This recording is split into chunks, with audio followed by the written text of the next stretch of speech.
Good afternoon, ladies and gentlemen. Good afternoon, everyone. My name is Attila Bercik from the European Research Executive Agency, Department B, Green Europe. I'm here today to be your housekeeper in the last session of the information days we organized. We have a rather dense agenda, and if I may ask to jump in, we can move to the next slide. I would like to tell you what you can expect today afternoon. First of all, just a bit of the story why we added, because we added this session in an unusual way. One hand, because we already see the outcome of the first course. Second, we realize that there is a strong demand, because out of the 2,000 registered spectators today, and 2,000 participants on this event, 1/4 of you are newcomers to the framework program, never ever participated in EU research funding programs. Therefore, we thought that is very important to help you preparing a proposal in a successful and efficient manner. And this is how we set the agenda today.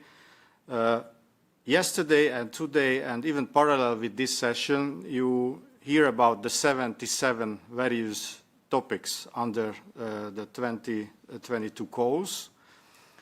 And now we would like to highlight 4 key elements where the knowledge and some connaissance is necessary for you to go ahead.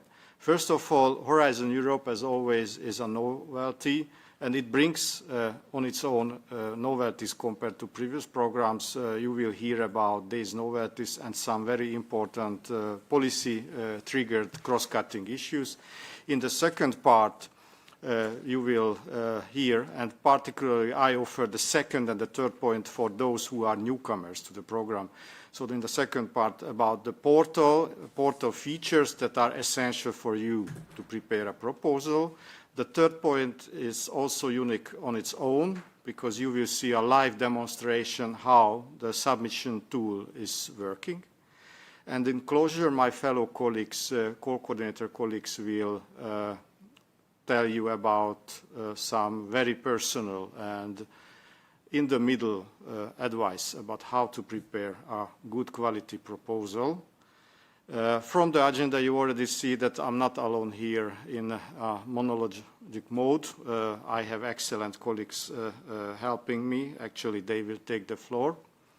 But I'm not only referring to the speakers here in Brussels in the conference center, Albert Borchardt. I'm accompanied by excellent colleagues who will help you. They will help you not only visualizing the slides, but they will help you also in spreading questions that you can raise. And this is what you will see on the next slide. We expect you to submit questions via Slido. You can use the QR code there and use the tag of the event. And once you are tagged in, then you are there in the room. But there, please select from the drop-down list left above horizontal aspects. There we end up in the session where you can submit questions. Please don't only submit questions, but use the upvoting. This way, this will help us selecting the most relevant questions. Very important. If we don't read out questions during this session, this will still not prevent us answering some of the questions in written. I already invite my speakers, sometimes look at the questions, and they may also submit some answers written for the less voted questions. Every question is important for us, therefore I advise you, and you can take this already as a first advice in your long way to prepare a proposal. Whenever you have doubts, you can submit a question through a portal using the Research Inquiry Service. Those questions will reach us and we will always answer them. With this way, I close my introduction, and I would like to invite and introduce my first speaker, Isabel Vergara from the DG Research Common Implementation Center.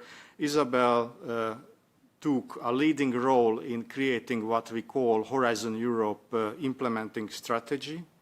And she's the best placed to tell you about the novelties the program is bringing in and also highlighting some of the cross-cutting issues. Isabel, we welcome you here and the floor is yours. Hello, Attila. Thank you very much. Good afternoon to all. So I will stop my video now because I don't think I have a lot of bandwidth today. And yes, so I will, as Attila explained, I will present the novelties in the submission and evaluation of proposals in Horizon Europe. And I will also give you some information also, some information that you always need to take into account when preparing a proposal in Horizon Europe. So this is related to all policy aspects that what we need to take into consideration in our evaluation of proposals. So if you can go to the next slide, please. Yes, so the presentation is divided in three parts. So I will go quickly about the novelties in the submission process. Then I will also mention the novelties in the evaluation process. And then I will dedicate most of the presentation to the policy aspects that you need to take into consideration. So about the submission process, if you can go to the next slide. Yes, so regarding admissibility and eligibility, we have some novelties here, and the most important for you is that we have substantially reduced the maximum length in proposals. And this applies mainly to research and innovation actions, and coordination and support actions. It is true that we have also more exceptions. So you really need to check in the topic conditions, in the topic that you want to submit your proposal, and really check whether there is an exception to this standard page limit, because we have more exceptions in Horizon Europe than in the past. But if you don't find anything written in the topic condition, then the standard number of pages, the maximum length, apply as you see in this slide. So for RIAs and IAs, it's the maximum 45 pages. For CSAs, is 30 pages. And if you are involved in a two-stages call, for the first stage call, the maximum length is 10 pages. About the consortium composition, we have some changes as well with regard to Horizon 2020. And in Horizon Europe, yes, we keep the minimum number of participants from different countries, and this is 3. So there must be at least 3 participants coming from 3 different countries. These different countries must come from member states or associated countries, and at least one of them must be a member state. This is the difference in comparison to Horizon 2020.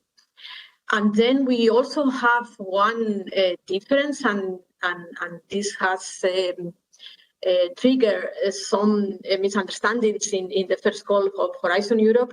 So for CSAs, we really have a change in the consortium composition. So the CSAs are only open to member states and associated countries. Only if provided in the specific conditions that this is not the case, then other countries can also participate, not only receiving funding. We are talking about participation, but if nothing is written in the topic condition, for CSAs are only open for participation of member states, participants from member states or associated countries. And then there is also a novelty that will start to apply from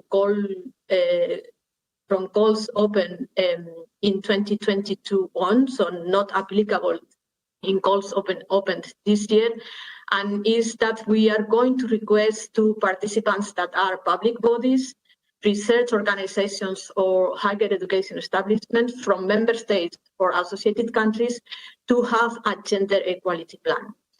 So for the time being, this eligibility criterion does not apply, but we nevertheless include already a question in the proposal on whether these participants have already a gender equality plan.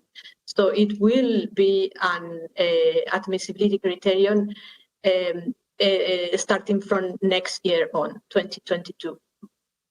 So I am only giving you information about the novelties, what has changed in comparison to Horizon 2020. But here in this slide, you have a link to the general annexes of the work program, where you can find complete information about the admissibility and eligibility criteria that apply in Horizon Europe. So if you can go to the next slide, please. So regarding associated countries, so we are already signing some of the association agreements. Not all of them are already signed. There are still negotiations ongoing. And for the first calls of Horizon Europe, the approach that we follow is that we consider as associated countries all those participants coming from countries that for which we have initiated negotiations for a negotiation agreement to Horizon Europe. We have specific situations for participants from United Kingdom and Switzerland. So United Kingdom, for the time being, we are currently negotiating the negotiation agreement with United Kingdom. So participants from United Kingdom can participate, and they will be considered as participants coming from associated countries. The only thing is that we need to check before the grant is signed whether the association agreement has already been signed. If this is not the case, then we will have to think and to agree with the United Kingdom on a possible way forward for these situations. And regarding Switzerland, as you probably will know, the negotiation agreement is on hold, and for the time being, participants from Switzerland cannot be considered as candidates to associate Horizon Europe. And with regard to the submission and evaluation of proposals, participants from Switzerland are not considered coming from an associated country. So if you can go to the next slide, please.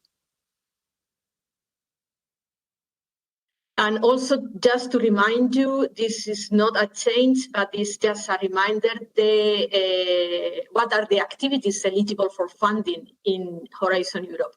So the first information that you need to take into account is that the eligible activities are those described in the call conditions. Some topics are very prescriptive, so you really need to check carefully what it is written in the topic condition, what we ask in this specific topic. But in addition, and this is applicable for all across Horizon Europe, the activities must focus exclusively on civil applications and must not aim at human cloning for reproductive purposes, intend to modify the genetic heritage of human beings, intend to create human embryos solely for the purpose of research, and lead to the destruction of human embryos. So I have just given a summary, but you see in this slide the details of these activities that are not eligible for funding. We will not be able to fund these activities in a project in Horizon Europe. So if you can go to the next slide, please. And then still on the submission, I also want to give you some information about the proposal template. So we have worked hard to facilitate your work, so how to submit your proposal. And in Horizon Europe, we keep the same structure of the proposal as in Horizon 2020. So we keep two main parts, what we call the Part A and the Part B. The Part A is information that we ask you to type in the web. So these are web-based forms. And the Part B, in the end, will be a PDF file that is generated automatically by the IT system with the information that you have typed in the submission tool. And the part B is the narrative part. So this is the file, a PDF file that you upload into the submission tool, and is the part that is subject to the page limits, the page limits that I mentioned in my first slide. So if you can go to the next slide, please. So we keep the same structure in the proposal, but we have, however, included new features in the Horizon Europe proposal. So in the part A, the web-based form, we have new fields, so we have new questions. The first one is that we are asking you to give us the information about the identity of the researchers. So again, we have noticed a misunderstanding in the first calls of Horizon Europe. We are not asking you to give us the information or the details of all persons working in the proposal. No, we only want to know who are the researchers. And the reason we are asking this is because we have an indicator for the whole program to evaluate the whole program, the whole Horizon Europe program. And this indicator relates to the follow-up of the career stage of researchers. So in order to see whether the Horizon Europe program has an influence in the career of researchers, we really need to know who are those researchers. So, and this is the reason we asked you for the identity of the researchers. We are only interested in knowing who are the researchers. We are not asking the identity of all persons involved in the proposal. We also asked you a new question about the role of each participating organization. And then, as I explained, we also have the self-declaration on the gender equality plan. We have fields that previously were in the part B, in the narrative part, that are now in Horizon Europe in the part A. So they are web-based forms. And these are related to the ethics self-assessment. There is a new security questionnaire, which is new in all Horizon Europe proposals. And then the information on participants' previous activities related to the goal is also now part of the part A. And in part B, we have worked hard to facilitate your work, to ask you exactly what we need you to include in the proposal. And first thing that we have done is to include a glossary of terms that we try to use consistently from the preparation of the work program through the submission of proposal, evaluation of proposal, and grant agreement. And then we have also included extensive explanations on what should be included in each section.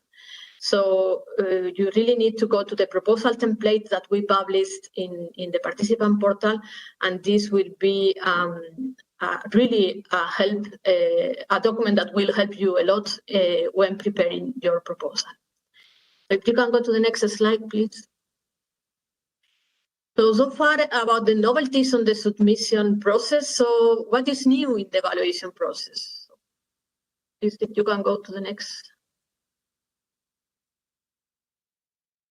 Yes, so here we have not included many changes, so we keep exactly the same evaluation criteria as in Horizon 2020. The evaluation criteria are the excellence, impact, and quality and efficiency of the implementation. In the ERC, in the European Research Council, I know this does not concern this cluster, but it's just for your information. In the European Research Council, we evaluate only one criterion, that is the excellence. However, we have really worked hard with all the services, and we have tried to reduce the number of aspects to be taken into account in each of the criterion. And we have really ensured that the same aspect is not assessed twice. So we do not penalize twice or multiple times a proposal for the same reason. The open science is a practice that needs to be taken into consideration in all proposals submitted to Horizon Europe, but it is evaluated in Horizon Europe as part of the scientific methodology in the excellence criterion. In the past, in Horizon 2020, open access, it was a more reduced topic. I will come back to this later on. Open access to publications was part of the impact criterion, so this is a change. We have in Horizon Europe a new approach to impact. In substance, we have not changed a lot, but what we have tried with the methodology that we named Key Impacts Pathways is to facilitate the way you explain what will be the impact of your proposal. Then the assessment of the quality of the applicants is assessed under the implementation criteria, and as a difference with Horizon 2020, where it was not assessed, it was just a separate binary assessment of the operational capacity of the quality of individual applicants. So in a nutshell, in Horizon Europe, we asked the experts to assess the quality of the consortium as a whole and also the quality of the individual applicants. In Horizon 2020, we only asked the experts to assess, as part of the evaluation, the quality of the consortium as a whole. And then in addition, that it was not part of the score of the proposal, we asked the experts whether each individual participant had sufficient operational capacity. If the answer of the experts was not, then of course these participants could not participate in a grant. And then we have removed the assessment of the management structures. This doesn't mean that we are not asking for this information, that we do. This is information that is needed for our project officers to follow up projects, but is not assessed. It will not be a part of the scores that the experts give to the proposal. So if you can go to the next slide, please. So I mentioned the novelties in the submission and evaluation of proposals, and then I will go through all the cross-cutting policy issues that you always need to consider in proposals submitted in Horizon Europe. So please, you can go to the next. So first, I want to give you a checklist of all the things that you need to consider when writing a proposal. So the first thing that you need to consider is to check whether the proposed work is within the scope of the work program topic. This is something that I suppose you will never forget to do it. So you are answering a call, you read the topic conditions, and of course you prepare a proposal that fits to this topic. You also need to demonstrate that your idea is ambitious and goes beyond the state of the art.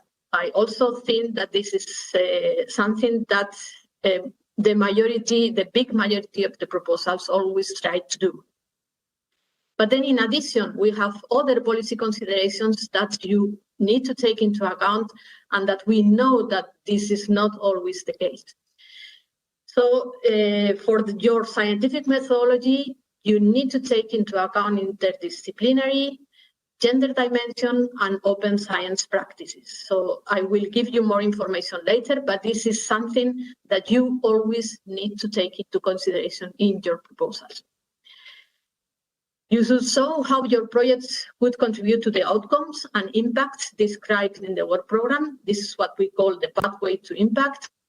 And you should also describe the planned measures to maximize the impact of your projects. So this is what we call the plan for dissemination and exploitation, including communication activities. And finally, you should demonstrate the quality of your work plan, the resources, and the quality of the participants. So if you really have these points checked at the time you are writing your proposal, you probably are in a very good state in the submission of your proposal. So if you can go to the next slide, please. So I also want to give you a list of policy and horizontal considerations. So I am kind of repeating myself the information that I gave you in the previous slide, but this is very important because maybe the topic condition will not mention it specifically, but these are policy considerations that you always need to take into account. So the open science, as part of the methodology, the gender dimension in research and innovation content, always, unless it is specifically mentioned in the topic condition that this is not applicable to that topic. The methodology to explain what your impact will be, what we call the pathway to impact, the list of measures to maximize the impact, and then I will come back to this question about artificial intelligence, but I will give you more information. These are things that you always need to take into consideration. But there are also, or it might be that your topic includes other aspects that you need to take into account. For instance, the social science and humanity, the integration of social science and humanities, some topics they also need to take into consideration. So with this, what the message that I want to pass is that you really need to read carefully the topic conditions. So if you can go to the next slide, please. So I will give you more information about these policy aspects, starting with the open science across the program. As I mentioned, this is a consideration that you should always need to take into account in your proposal, and it will be evaluated as part of the excellence criteria.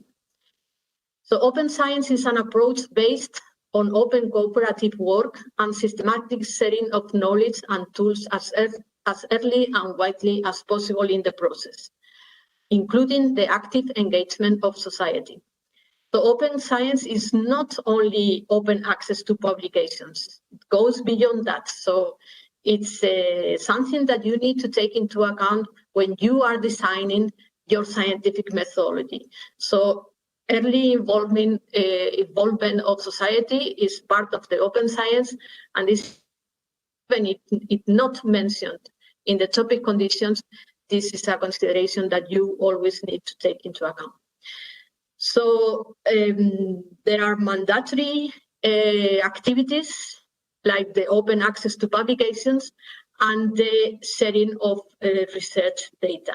These are things that you need to take into consideration.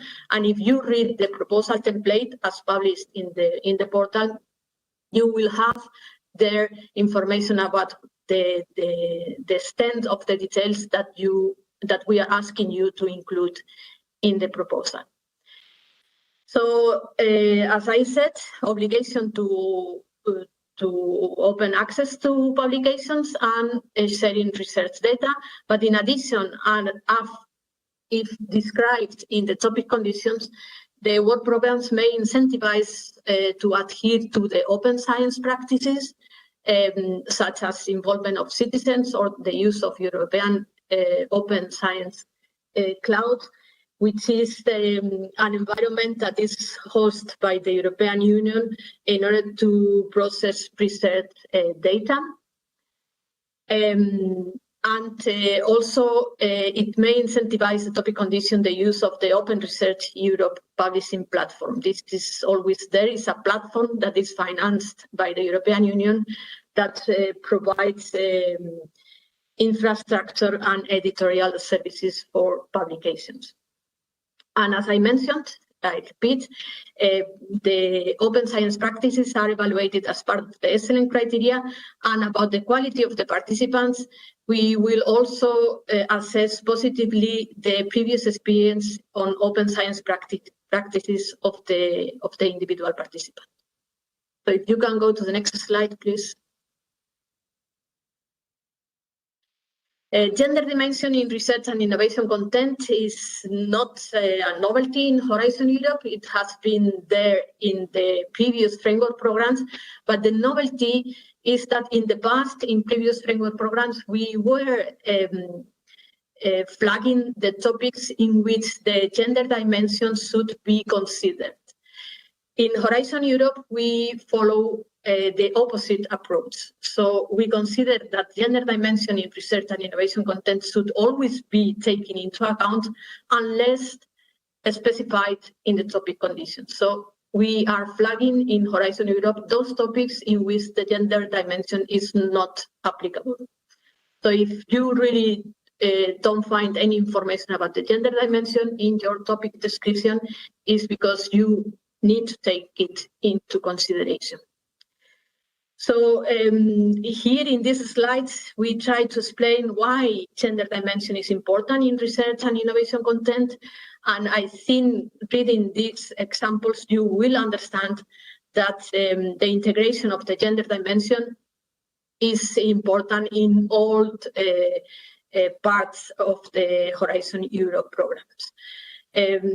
So you have here examples that go from the health domain to the ICT domain, to the transport, industrial domain, etc., etc. So we try to include here information to explain what we are asking with the gender dimension. This is not about gender balance.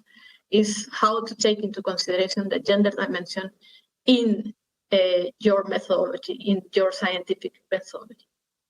So if you can go to the next slide, please. And then about describing the impact of your proposal. So as mentioned, in Horizon Europe, we follow a new methodology. It's not new, so we are not doing something completely different as we were doing in the past. But we have tried to really explain what we expect from you when we ask you to explain us what will be the impact of your proposal.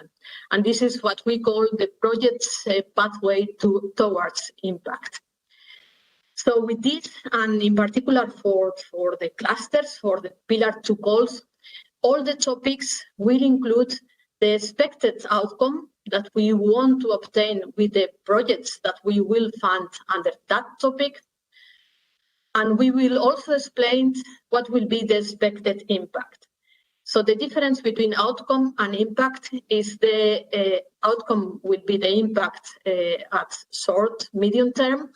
And what we call expected impact is the impact that we expect from our grants at a longer term. So the topic condition will already explain what will be the expected outcome. And then the destination in which this topic belongs will explain what will be the expected impact of all projects that we fund under that destination. So the approach that we are proposing for you is that you really need to focus, to concentrate in what we have written in the topic condition and in the destination. And you really need to explain us what will be the results of your projects and what will be the effects of these results in the expected outcome and the expected impact that we explained in the topic and destination. So here you have an example, probably is not fitting very well your thematic, your cluster, but it will give you an idea of the information and the methodology that we are proposing you to follow when trying to explain the impact of your proposal. So if you can go to the next slide, please. Here I also wanted to explain what is the methodology that we follow at the time we describe the expected outcome in the topic and the expected impact in the destination. So of course, when we write the work program, we start with the EU policy priorities, the defined key strategy orientations for the Horizon Europe program, and also the defined impact areas in Horizon Europe. Then we divide the thematics into clusters, as you know, and then every cluster decides what are the areas or the topics that they want to open for a call. And they also describe very carefully, with many details, in many cases, what will be the effects that we want to obtain with the projects that we fund in a specific topic. So this is some information that you already find in the work program description. So for you, you will start by reading what is the expected impact, the expected outcome, and trying to see the work that you are doing, the work that you are proposing, the research work that you are proposing, what will be the expected results of this work and how these results will have an effect that will fit with the expected outcomes and the expected impacts of the destination. So this is a way to explain what we call this pathway to impacts. Probably the terminology is new for you, but this is not something new. This has always been the case in previous framework programs. So we always describe the expected impact in the work program, and we are always asking you to tell us what will be your contribution to the expected impact. So what we are trying to do in Horizon Europe with this pathway to impact is to give you more instructions, to give you more guidelines on how to describe in a better way your impact. So if you can go to the next slide, please. So of course, part of on how to demonstrate the impact of your proposal is to also give us information about what will be the measures to maximize the impact. So what will be your dissemination, exploitation, and communication activities? And this, we have tried to include precise instructions in the proposal template about the details that we are asking you to give us. And it is important that you also think in all the measures that you plan about for the dissemination, exploitation, and communication of your results and activities, and also very important that you can give us information about what will be the target groups. So who are those that will benefit from your results, and what are the proposed channels that you are planning to interact with them. Of course, if possible, it would be good that you can give us information about whether your results will have an impact in the making of policy in the future. And of course, it's not an obligation to exploit, but it's desirable. If you plan to exploit your results, you can or you have to give us information about your plans for exploitation of your results. So if you can go to the next slide. Yes, so I also want to give you some information about this do no significant harm principle.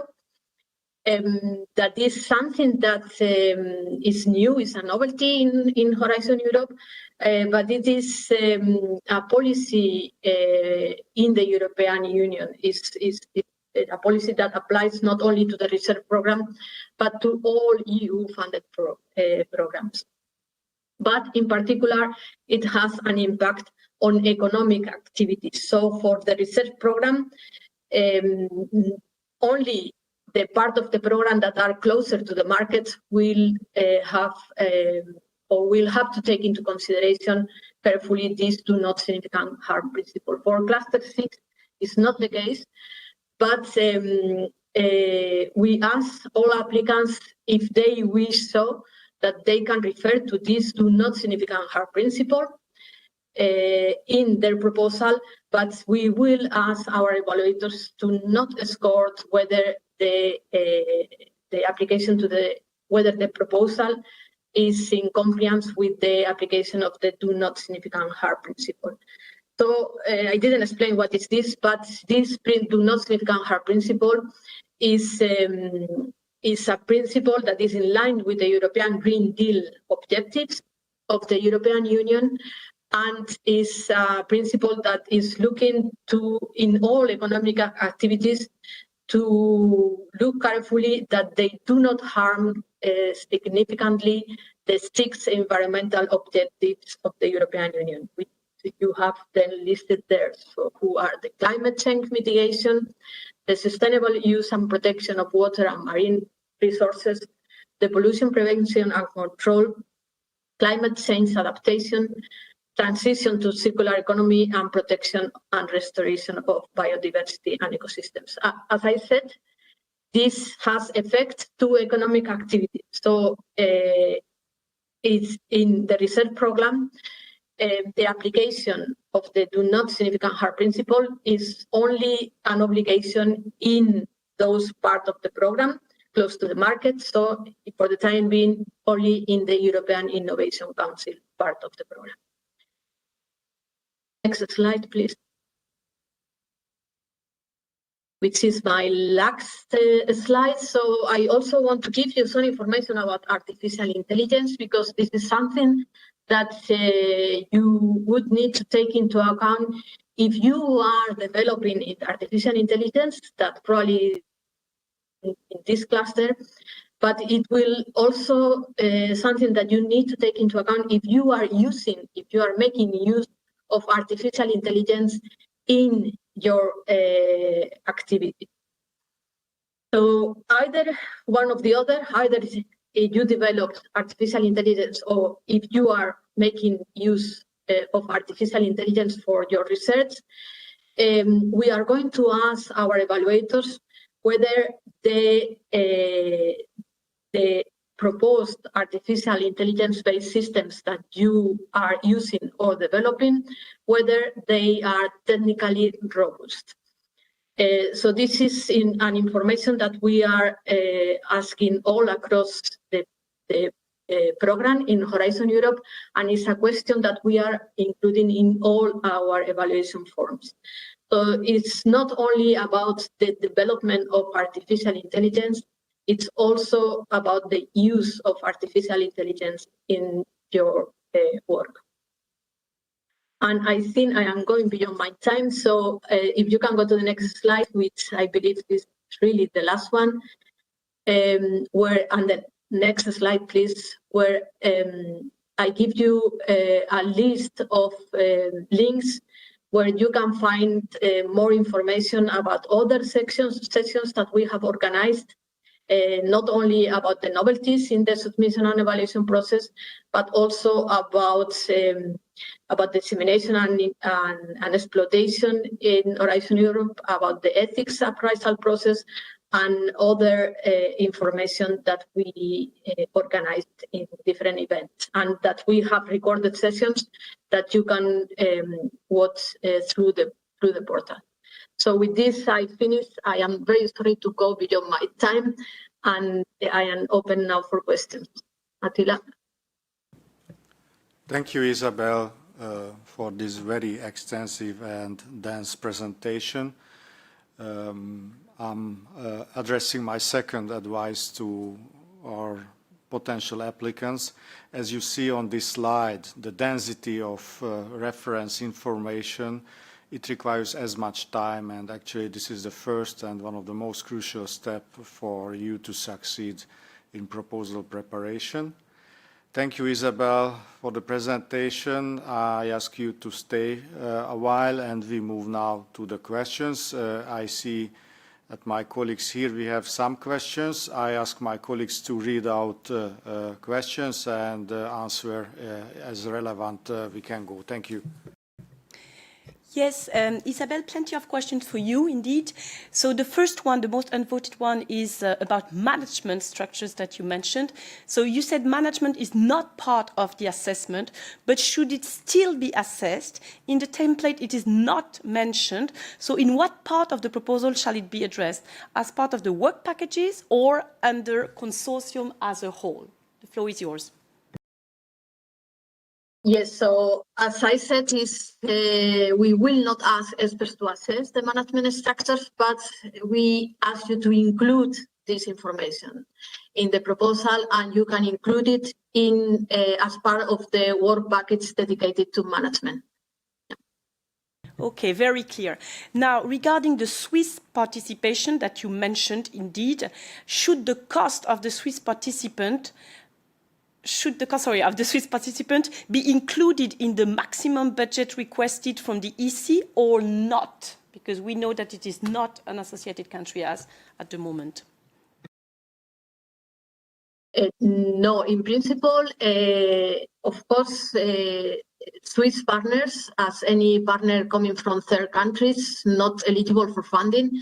should give us detail about the cost, but when at the time they need to fill the column easy request funding, it should be 0, if they don't request funding, as any other participant from third countries, they can always exceptionally request funding. But if they do so they will be treated as an American partner, for instance, and we will ask our experts whether they agree that we should exceptionally fund participants coming from countries not eligible for funding.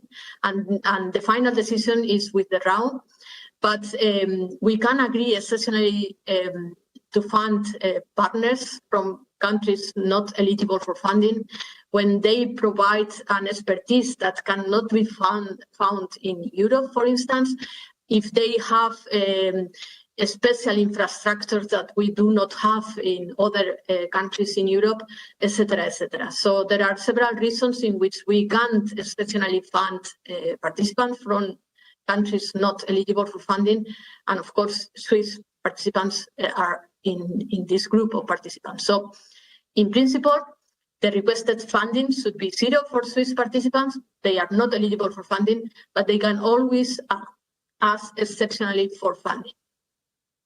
Thanks for the clarification. Now, on the terminology, so you mentioned key impact pathways, then on the other slide, pathway to impact.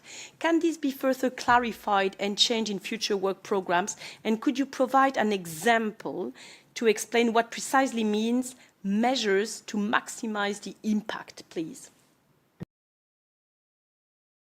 Well, yes, so we have different terminologies. The methodology is called key impact pathways, but when we try to explain what we mean with key impact pathways, of course, we use the pathway to impact. So these are different ways of expressing the same, as I tried to explain in my presentation. And about the precise means to maximize impact, you have plenty of information in the proposal template and also in the Horizon Europe program guide that is published in the portal. In the presentation, I tried to give you some explanations about the measures to maximize the impact, which are, of course, the publications, the exploitation of the results, and the communication of the activities to society. These are standard ways to maximize the impact, but you can find more precise information, more detailed information, as I said, in the proposal template and in the Horizon Europe program guide. Thank you, very clear. There were many questions on the gender equality plan. This is new indeed, so we merged them in order for you to have a consistent answer. So about the gender equality plan, should it be ready at the proposal stage, or is it only needed at the grant agreement stage? And second question related, of course, does the plan have to be published on the web page of the entity, or is it enough to indicate that this plan exists? Well, for the gender equality plan, we are not going to check. So in the proposal is a self-declaration. So in the future, as part of the validation of entities, we are going to ask whether this entity has a gender equality plan. We will register this in our database, and when an entity participates in different proposals, they will not need to answer this question because the answer is already in our database. We will retrieve this information as part of the information of the entity. For the time being, this is not yet ready, so you will have to answer this question in each proposal that you prepare.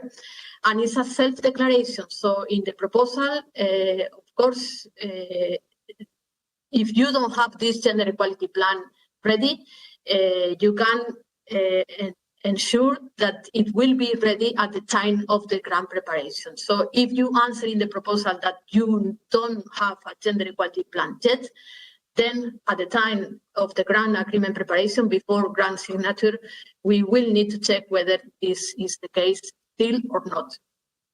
On that, sorry. Yeah.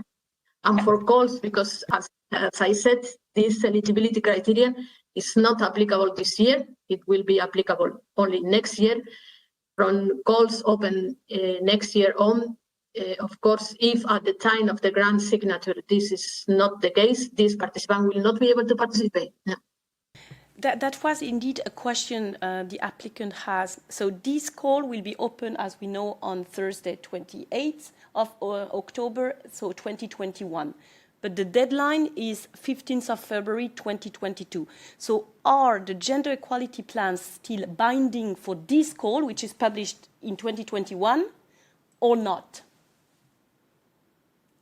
This I need to check twice in the portal. If you give me 2 minutes, I will check, but my understanding is only for calls with deadline in 2022. But I will reply in written with a precise. Okay, I invite the applicant to send this question again to the research inquiry service, and we will reply to that one. And now, due to the time schedule, I will take a last question, the one that I see here, the most voted one. On part A, you mentioned this novelty about having the researchers table, and the applicant is asking, are those involved in the proposal development of the proposal, or those who will work in the grant project? No, we are asking those that will benefit from the funding of the project. Yeah, as I said, we are asking this information because we have an indicator for the Horizon Europe program, and we want to check whether the funding, the research funding coming from Horizon Europe, has an influence in the career of researchers. So what we want to know is the identity of researchers that will benefit from the funding of this project, of the Horizon Europe project. Yeah. Thank you very much, Isabel. It was very informative, very clear, and of course your PowerPoint will be available on our website. Thank you so much, Isabel. I give you the floor back, Attila. Thank you, Colombe, and thank you again to Isabel for the excellent presentation. If you still have time, Isabel, I'll ask you to stay for a while because questions do not go away. I also ask our dear audience, continue please to upvote questions.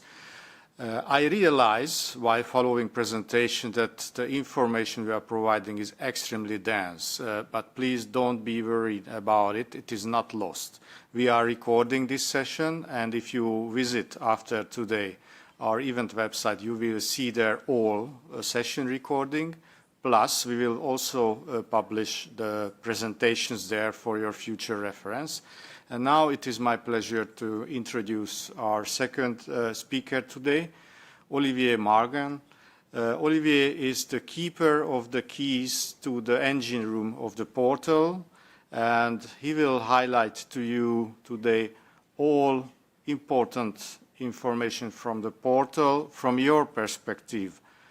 Everything what you hear is worth knowing about the portal. Olivier, the floor is yours. Thank you very much, Attila. So, hello, everyone. Indeed, I will have a presentation which will be no less dense than the previous ones, but hopefully it will allow you to deconstruct a bit, to analyze the different layers according to which the portal is working, and you will be able to find the only bits which are really relevant for you. So, if we start from the next slide, I will also stop my video to make sure that everything happens smoothly. So the portal is divided into, let's say, two main areas, two main layers. So we have the public access, which is the general menu, which you can see at the top, the blue bar, which are options for which you do not require to log in. So you can just go there without having any account, and you can visit all the information which is available there. But once you use the EU login, which is the button that you can see on the top right-hand side, this will take you to a login screen and then to the next slide, which actually will be the same one as the previous one, except that you have this left-hand side menu, the My Area, which is really your personalized access to all the IT tools. So this is really the place where you will be able to do everything when it comes to, for example, editing an existing proposal or managing your projects. Next slide, please. So you must know that there are three main principles when it comes to having personalized services on the funding and tenders portal. So the first thing is that we have the EU login account. So really, this is the unique identifier for persons. So every person that has to do something in the portal needs to have an EU login account, which is linked to their professional email address. Just know that once you have some roles linked to that account, anyone having access to your EU login account will be able to interfere with the project.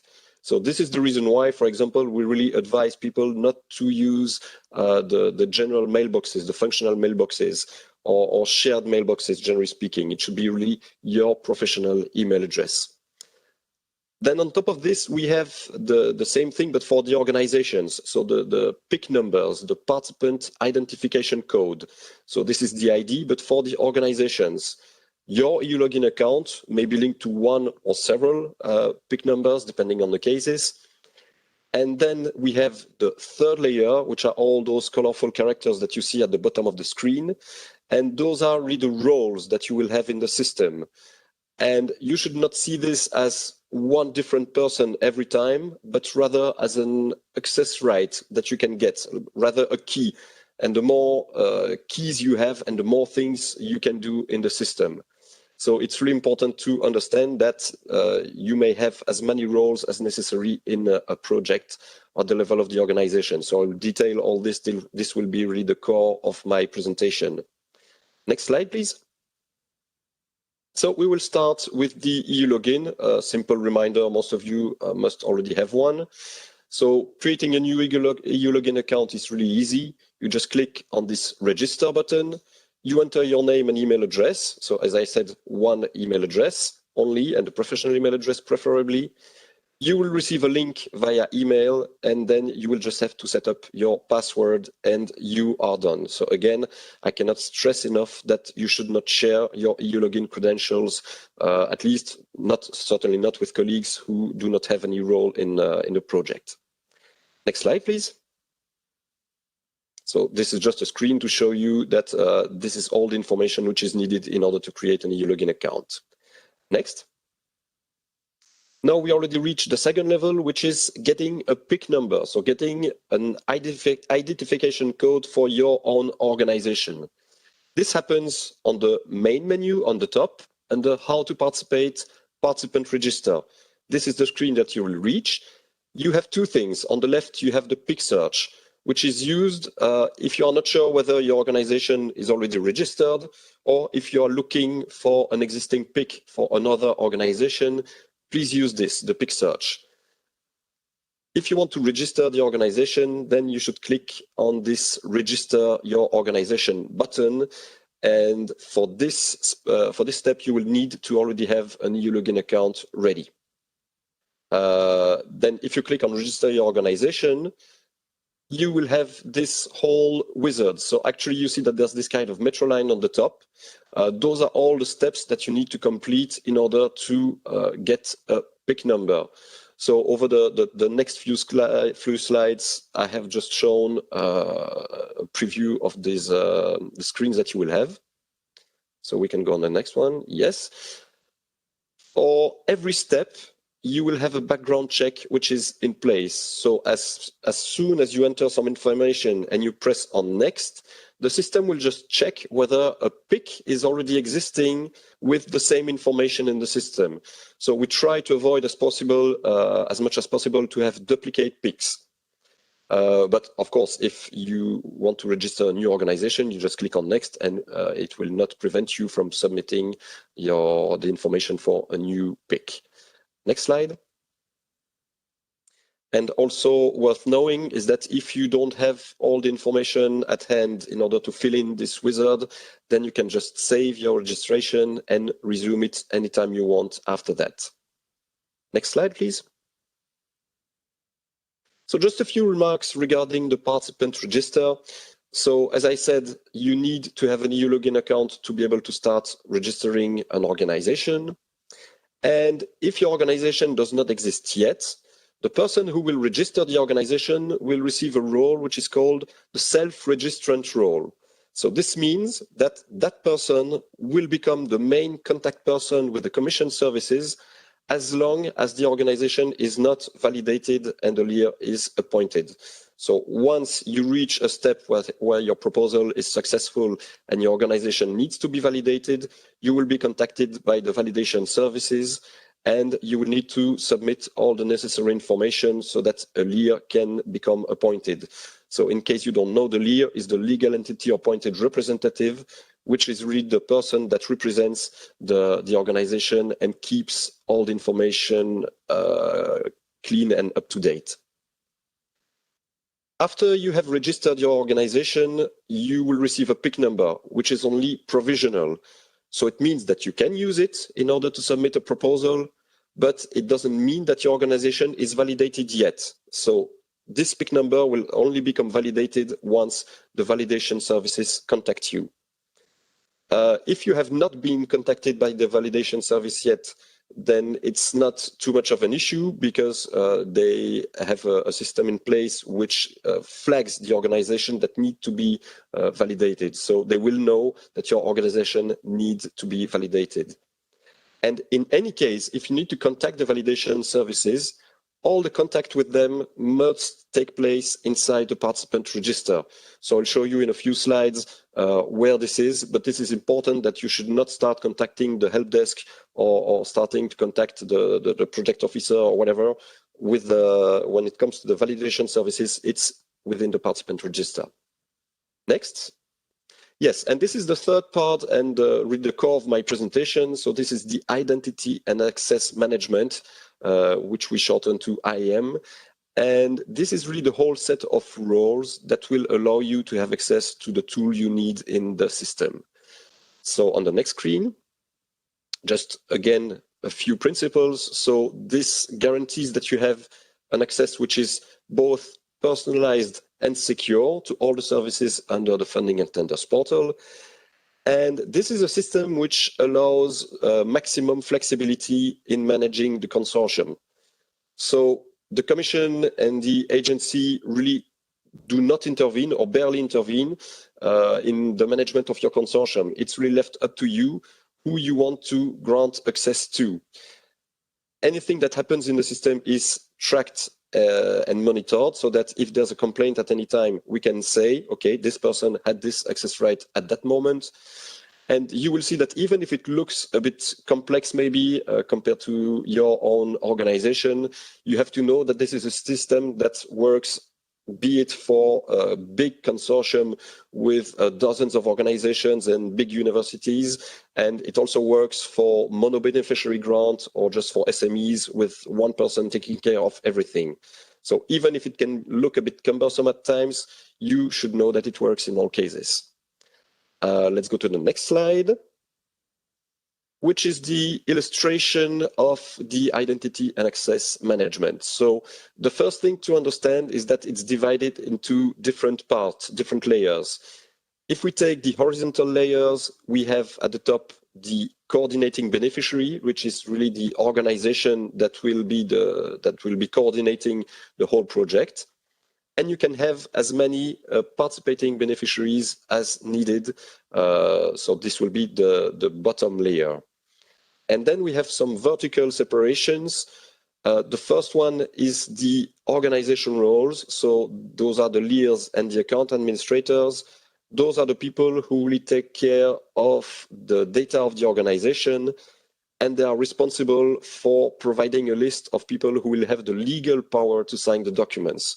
Again, I will go into this in detail a bit later in my presentation. Next to that, we have the project roles, which are really the whole set of persons that will be able to manage the project itself. So those will be the people that will take care of the scientific and financial reporting, for example. I have also included on this image the audit roles, which I will not touch upon in this presentation, but just know that in case there is an audit and your organization is involved, then there are some roles that need to be given. And I will ask you to read the documentation if you want to know more about this.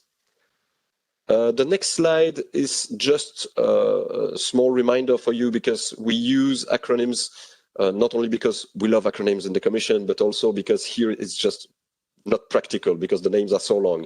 For this presentation, I will use the full name, so don't worry, but at least you know that when we talk about an L sign, for example, this is a legal signatory. Next slide. Again, a few important remarks. So I told you that the roles can be managed at the level of the consortium, except for two roles. Those are the two roles with the little caps that we see here. We have the LEAR, the legal entity appointed representative, and we have the primary coordinator contact. So those people are the top roles at the level of the organization for the LEAR and at the level of the project for the primary coordinator contact. Those roles are also unique. So it means that for all the other roles that we saw in the other slides, there can be technically as many or as few of those roles as needed. This is really entirely up to you. But for the LEAR and the primary coordinator contact, there's only one LEAR per organization and one primary coordinator contact per project.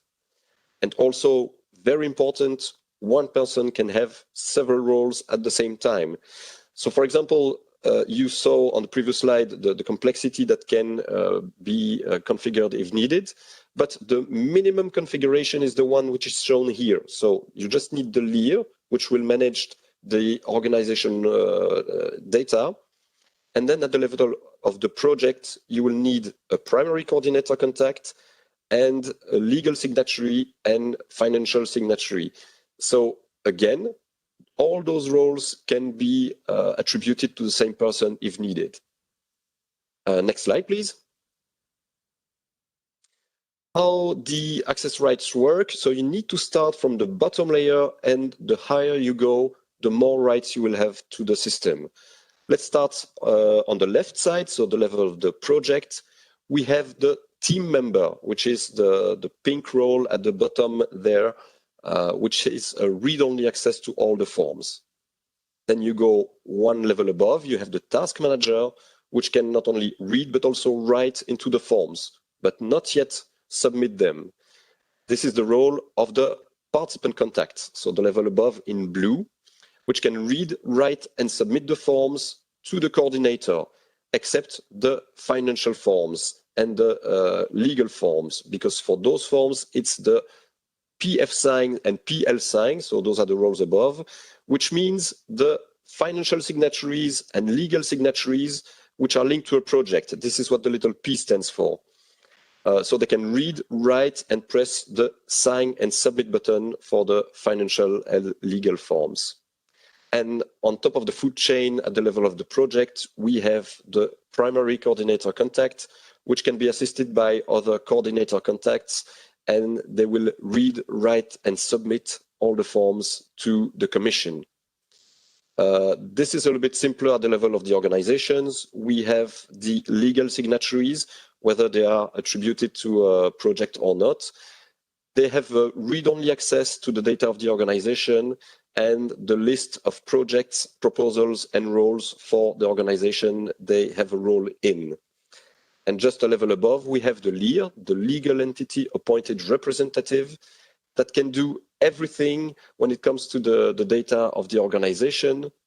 And even though this LEAR is unique, he can be assisted by as many or as few account administrators as needed. So this is this light green character, which can do exactly the same things as the LEAR. Next slide, please. So those roles, they don't just appear out of the blue. It starts already at the level of the proposal submission phase. So the person that initiates the proposal, for example, will automatically become the primary coordinator contact once the proposal is successful and enters the grant preparation stage. This doesn't mean that this cannot be changed at a later stage, but it means that at least those roles will be inherited from the proposal already. The same for all the main contacts for the participating organizations. They will become the participant contacts when the grant preparation is active. When it comes to the LEAR, this is a role which is validated by the Commission during the validation process. So again, this is a process that starts once your proposal is successful and the grant preparation stage needs to be started. I have included on this slide a little hyperlink that will give you more information about the appointment of the LEAR. Next slide, please. Who can revoke and grant the roles? Again, this is split at the level of the project and the level of the organization. So let's start at the level of the project. The primary coordinator contact can nominate and revoke all the roles at the level of the project in their own organization, but they can also grant or revoke the participant contact role, which is the top role for the participating beneficiaries. Why? Because if at some point one organization does not reply and the deadline is approaching and the primary coordinator contact needs to submit all the reports for all the consortium to the Commission, then it should not be blocked by one person. So that's the primary coordinator contact, or as you can see also the other coordinator contacts, can nominate another person as participant contact and get all the information in due time. The participant contacts can do the same things in their own organization, which is to nominate and revoke all the project roles at the level of their own organization. At the level of the organization, the LEAR can nominate as many or as few account administrators as needed. And he is also the person which is responsible for the legal signatories and financial signatories. The account administrators can do the same thing, but they cannot directly nominate or revoke the LEAR. Next slide, please. So when you want to grant someone the access right to a project or to an organization, you need to provide a few information, which is the name of the person, but most importantly, the email address. So if this email address is already used for an Elogin account for other projects, then this Elogin account will just be reused for the current project.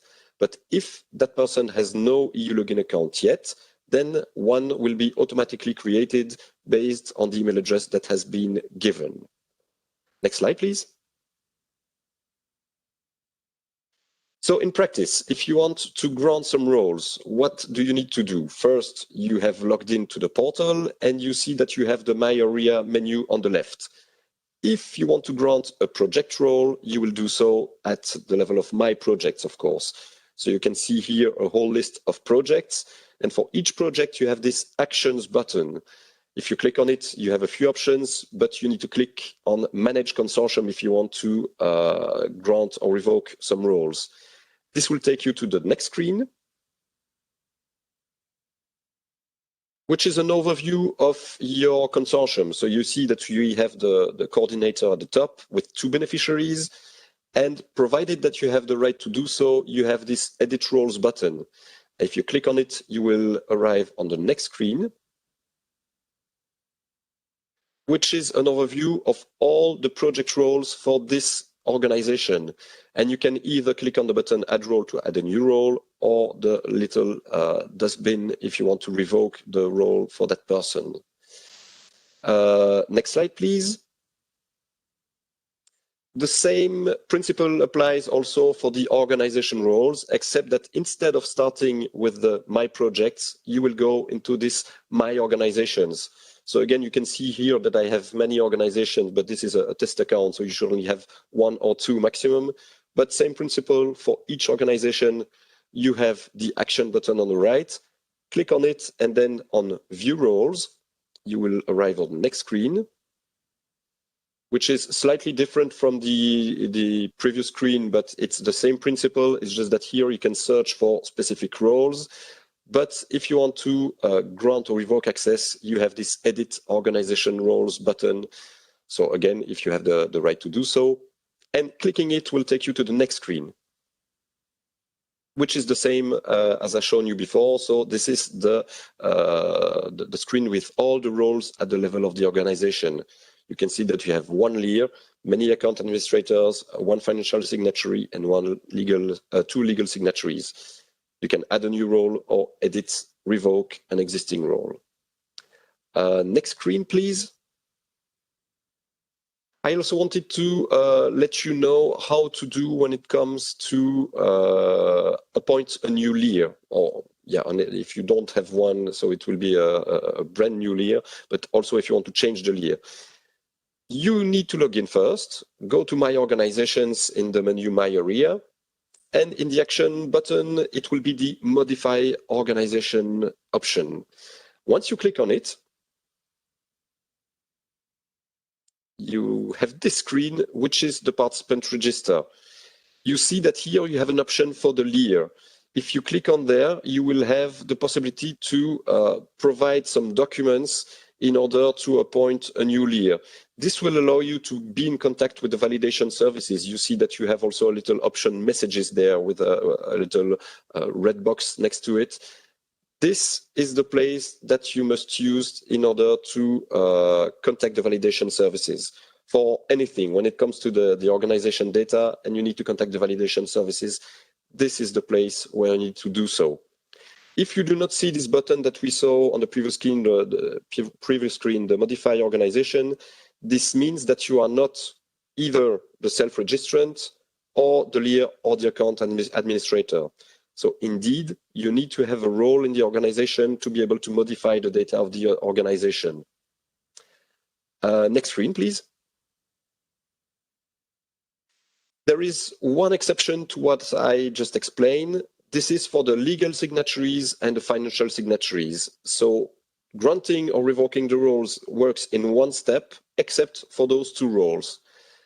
First, here, it happens at the level of the organization. So the leader and the account administrators need to provide a list of all the people that will have the legal power to become legal signatories or financial signatories. So those people, when they will click this sign and submit button in the tool, they will really engage the responsibility of their organization when it comes to those documents. So it's important that someone who has been granted officially the legal power, the leader, is in charge of providing this pool of people. But once those people have received the L sign or F sign role, they cannot do anything in the system yet. This will only happen on the next step, which happens at the project level. So the primary coordinator contact or the coordinator contact for the coordinators or the participant contacts for the participating organizations, they need to appoint to their project as many or as few of those legal signatories or financial signatories. So it's only when they become PL sign and PF sign that they will have access to the tool, to this sign and submit button. So this is really important because most of the requests of people that do not manage to sign documents, most of the time it's because they have just been appointed by the leader, but not assigned to a project. So we can go to the next slide, please. Just a few explanations about what you can do in the My Organization screen. So you can, of course, manage the registration of your organization and update all the information in the participant register. We have seen that you have also the read-only access to the list of roles, proposals, and projects, and that you can nominate and revoke the organization roles. I will also mention the Manage Public Organization Profile and Partner Search Requests, because there are a few things to say. Next slide. So once you go in the partner search, for example, in the how to participate and partner search in the general menu that you can see at the top, you have this partner search. So here, for example, we have searched for an organization. We have a list of results in front of us, so we do not need to log in to do this. It's open for everyone. And if you click on one organization, you will arrive on the next screen. And this screen is what we called the public organization profile. All this information is publicly available, so we do not disclose any private information, but you see that there's a field description and tags and keywords. The tags and keywords are taken from existing projects and proposals, but you can add keywords or remove some and edit the description if you are the leader or the account administrators. Otherwise, all the other information, you do not need to do anything. This is retrieved automatically. Next slide, please. So if you go at the bottom of this page, you will see that there is also a list of the projects in which this organization has participated. And next to it is a contact button. So if you click on this contact button, you will have this form. This form is to contact the organization. The only information that you see here, the name and the email, are my name and email addresses. So it means that as someone who tries to contact someone else, I do not see any private information. I do not have any name. I do not have any email address. This is really a notification which is sent through this form. Why do I mention this? Because if you receive an email from someone pretending to contact you, you need to always be careful. Basically, it's the same thing as as when someone is trying to pretend like it's your bank or it's your administration or it's Amazon or whatever. We have all seen those spam messages. So basically, we do not ask for any personal information ever. If you need to provide any information, it will always be done through one of the different systems. Maybe we can go to the next slide. Yeah, so this is just a reminder of what to do in case you receive a message that is asking for some information. So you may receive messages from people who are trying indeed to contact you to take part in a consortium, for example, but just always be vigilant and do not provide any personal information because we do not have any control over this, basically. So just use some common sense. And if you want to be extra sure, all the notifications which are sent via the systems from the Funding and Tenders portal are also visible in your notifications mailbox on the Funding and Tenders portal. So in case you have any doubt, you can go and have a look there. Next slide, please. Yeah, so very quickly, my project is to manage your project, so you can access the list of the projects which you are involved in. So it covers the grant preparation, the grant signature, all the amendments, and the reporting tools. And as we have seen, this is also the place where you will see the roles for the whole consortium.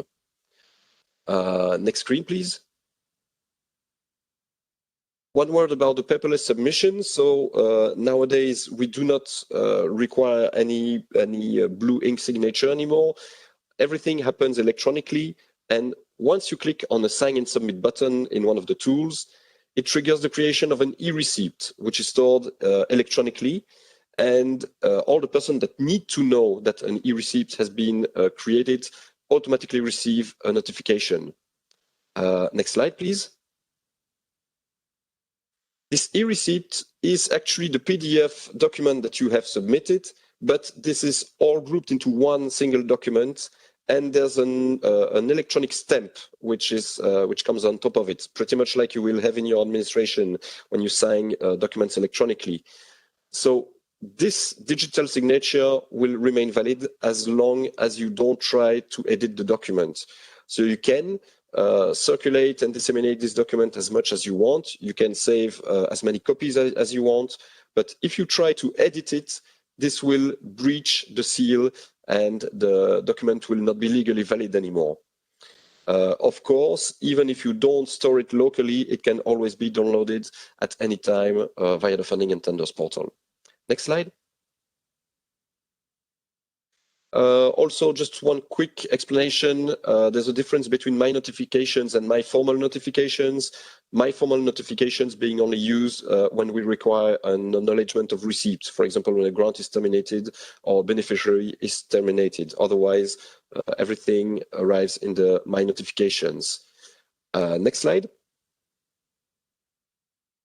So this is where you will be able to see the notifications. So I know that it's maybe a bit counterintuitive when you see that you have the formal notifications on the left, but you have this little bell. When you click on it, you will arrive on the next screen, which is just a preview of all the messages.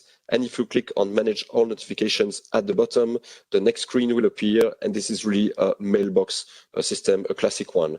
So in case you receive an email pretending to be from the Funding and Tenders portal, if you don't find a copy there, then it means that there's a high risk of being a fake message. Next slide, please. So this is really the end of my presentation, but it's worth noting that many people do not know about this My Account, which is the place where you will be able to check whether you have the roles that you need or not. And this is also the place where you can activate the two-step verification. So this is a system which is now very much used across many different websites, which require you to authenticate through your mobile device and not just via your password. And this is also the place where you can have all the information you need about your Elogin account. For example, if you want to change the password. So just the next screens are just a few screenshots of where this happens. So you see this is where you have your name and this little character. If you click on it, you have all those options there. This is, if you click on My Roles, you can see all the roles that you have in a project, in an organization, and in proposals. So in case you have any doubt, just double check there. Next. And this is also the place where you'll be able to manage your Elogin account. And this is my final slide, which is where you can find some help. If you go in support, in the general menu, you will have access to the guidance and manuals, where you will be able to find the online manual, which is really, let's say, the Bible for business processes. And we have its IT counterpart, the IT how-to. Both manuals are closely interlinked. So if you find one, you will have access to the other. And there are also some help desks which are really specific to different programs. For example, we have the NCPs, which are very important when you need to get some help in the Horizon Europe program. You need to select the Horizon Europe program first, because otherwise you will not be able to contact the NCPs. And I will end with this, because I know it was already quite a lot. And hopefully now you see a bit more clearly what you need to do and where you need to do it. Thank you very much. Thank you, Olivier, for this very informative presentations. And before our newcomers run away and they are scared away, we should emphasize here maybe that what you see here is consistent in a sense that if you are successful with your proposal and your proposal is selected and turned into a grant agreement, you will use exactly the same system. So it has a generic return on your investment, but definitely my third advice for today is take your time to get acquainted with the portal, the various portal functionalities. This is an investment that is worth to make because it will have its own return. And let's not hide that all the portal services and all the downstream processes are not only used by the Horizon Europe and before Horizon 2020, so the research and innovation framework programs, but there are a good dozen of other programs. And maybe I just add here a figure to attract you to demonstrate the soundness of the system. Just under Horizon 2020, the previous program, some more than 300,000 applications were received through the portal from more than 1 million individual applicants, and all the information is stored there, including the individual profiles. So if they managed, please be confident that all other newcomers will be able to manage it. Now I ask Olivier to stay a while, and I'm looking at my colleagues to read out a few questions, please. Yes, Olivier, there are some questions for you, and I will ask you kindly to maybe answer quickly in order to make sure we are fine with the schedule. So first question, can a participant that started registration but did not yet receive a PIC submit its Form A, like a member of the consortium? The floor is yours. Yes, well, actually, you need the PIC number in order to identify the organization in the proposal. So you need to register your organization first. Okay, perfect. In the portal, another applicant is asking, after inserting the partners of the consortium in the proposal, why cannot we change the order of the partners in the consortium list? If I'm not mistaken, this is a functionality that will be reintroduced at some point because I think many people are missing it, but this will be more for Dave, which is giving his presentation right after me. Okay, thanks. So we will ask Dave also to confirm that. Why is it impossible to download submitted proposals 1 month after the deadline? There should not. Yeah. Sorry, the floor is yours. There should not be no, sorry. There should not be any deadline to download the proposal, so they should be stored in the system. Now the IT board discarding the tickets, I have never heard of this before, but indeed, if there are issues, I can only encourage you to contact the help desk again because this is clearly a bug. Yeah. Thanks a lot. And last one, why is it impossible to? No, sorry. Where is? Okay, can a participant that started registration but did not? I asked that already. So I think there was there was another one. Can the proposal coordinator revoke edit rights from the main participant contact during the proposal submission to avoid errors when several people edit Form A? Please, Olivier. Again, I think that technically this is possible, but actually the system of roles for the proposal submission is a little bit different from what I just explained. But again, I don't see any technical contraindication for this. Thank you very much, Olivier. Last one for you. If there is a consultant company as a partner, different from the coordinator, can they start the submission?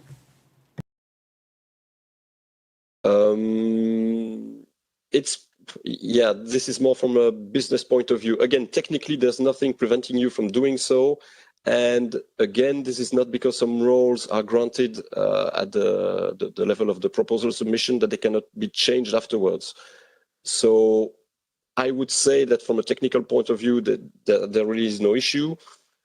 I don't think that from a business point of view, it would be problematic either because you can change those roles afterwards. So I don't think it would be a problem.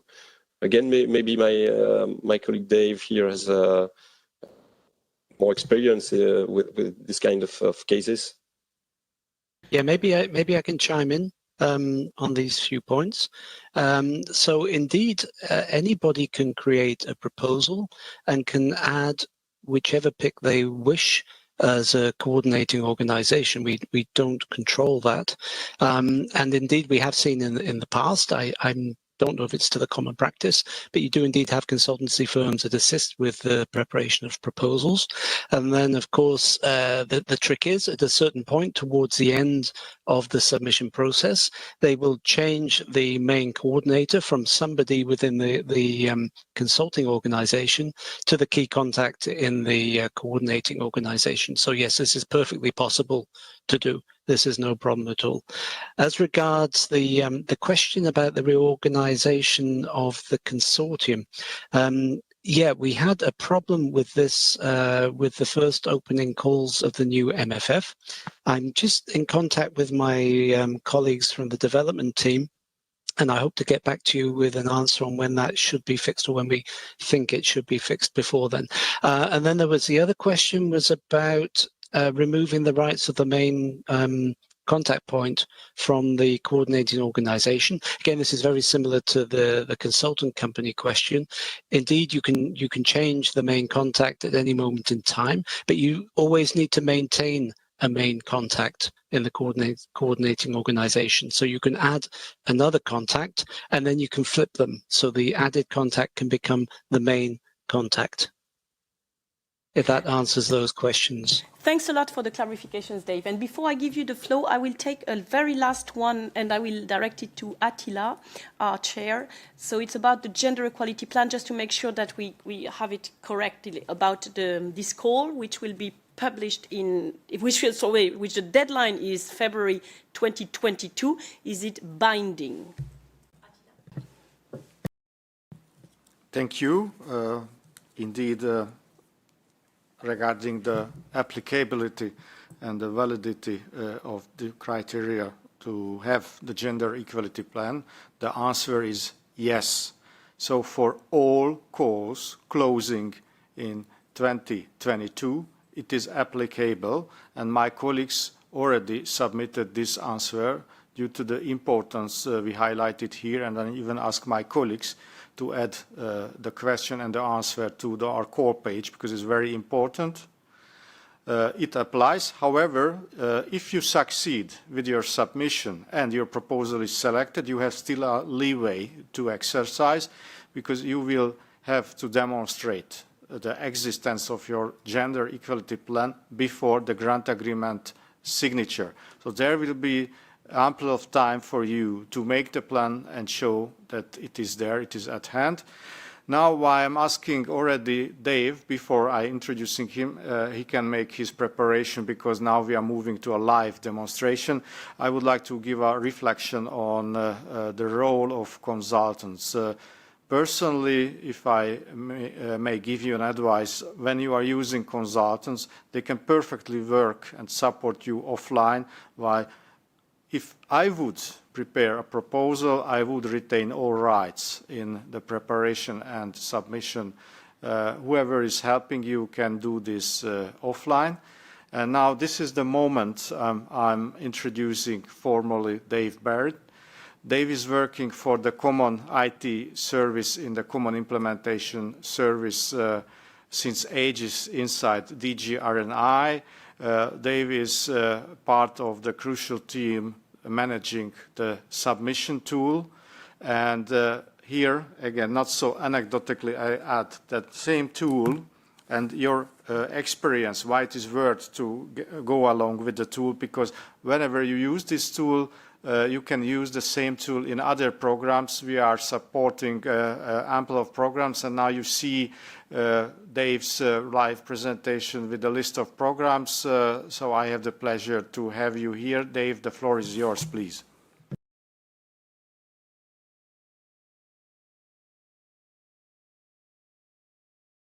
Dave, you are muted. It's okay. Okay, excellent. Do you hear me now okay? Splendid. Okay, I'm just going to shut off my video. I'm not actually going to show any slides. I'm going to actually go through a demo on the participant portal. It's sorry, the funding and tenders portal. It still gets me. Apologies. On how to submit an application. And building on the excellent presentations of Isabel and Olivier. So we've already heard about everything you need to know about the portal. So here I am. I've used Google to find the Funding and Tenders portal, and I'm logged in with my EU login account.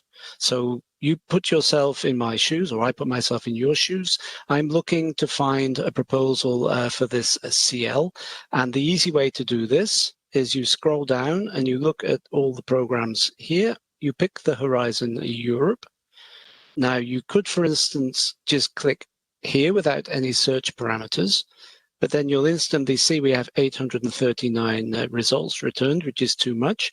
You can already filter out the forthcoming and the closed, or you can type in a keyword. In your case, CL6 would bring back all the topics that would be of interest to you. But alas, they're all forthcoming, of course. So they're not opening until later, later this week indeed. You can still click on these topics now because they're published, and you can still already be reading the information on the topics. You can be reading the topic descriptions. It's all here, so you don't need to waste time waiting until the 28th. You can start already. You can go through your topic conditions and documents and so on. And you see we already have partners registering, looking for other partners or expressing interest to be part of a proposal here in the partner search feature. If I understand it well, the vast majority of you are familiar with the tools and with this, so I won't dwell on that too much, but we will dive straight into creating a proposal, but obviously not with this topic because it's not yet open. So I'm just going to go back to the home, and I'm going to go back to Horizon, and I'm going to pick something. It's not CL6. Let's just take CL5. Do a search on that. Okay, so these are also, actually, let's try another keyword so you can see this. So biodiversity, for instance. If I can learn to type.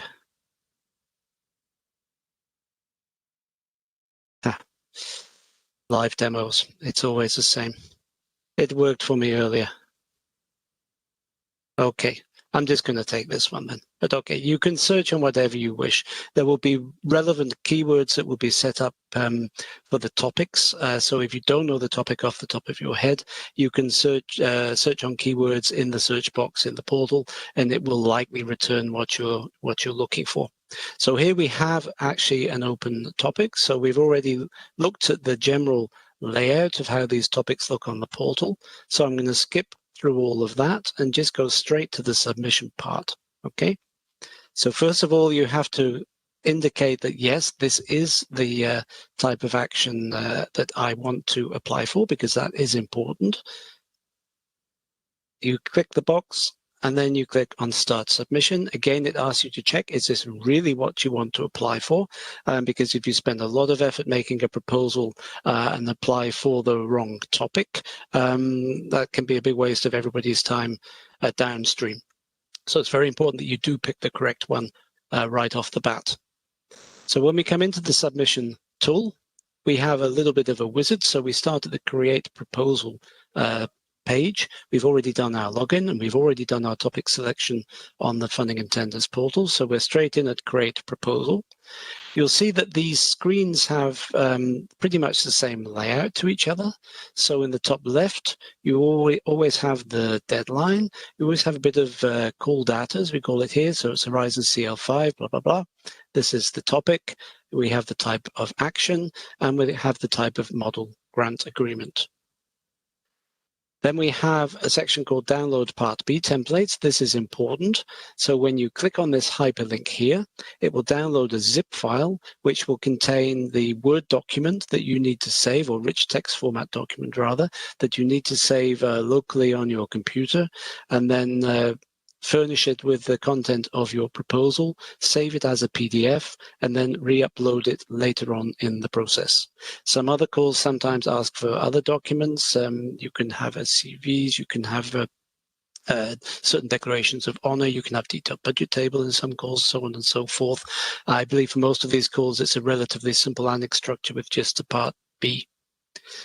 Below that, you have some support links, so it's an online manual, an IT how-to, links to the IT help desk, and an FAQ. So the FAQ is very important. As the calls progress through the framework, this FAQ will become more and more enriched, not only with general questions on Horizon Europe, but also with those specific for your topics. So it's always a good idea to keep yourself up to date and visit the FAQ on a relatively regular basis.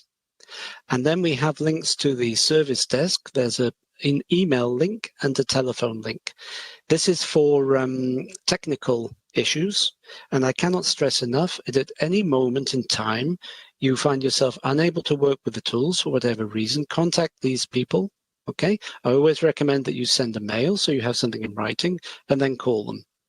They're available in Brussels business hours from 8 in the morning until 8 in the evening, and they're used to dealing with people who come up against issues with submission. They're very, very knowledgeable, and they can normally clear any problems that you may have very, very quickly.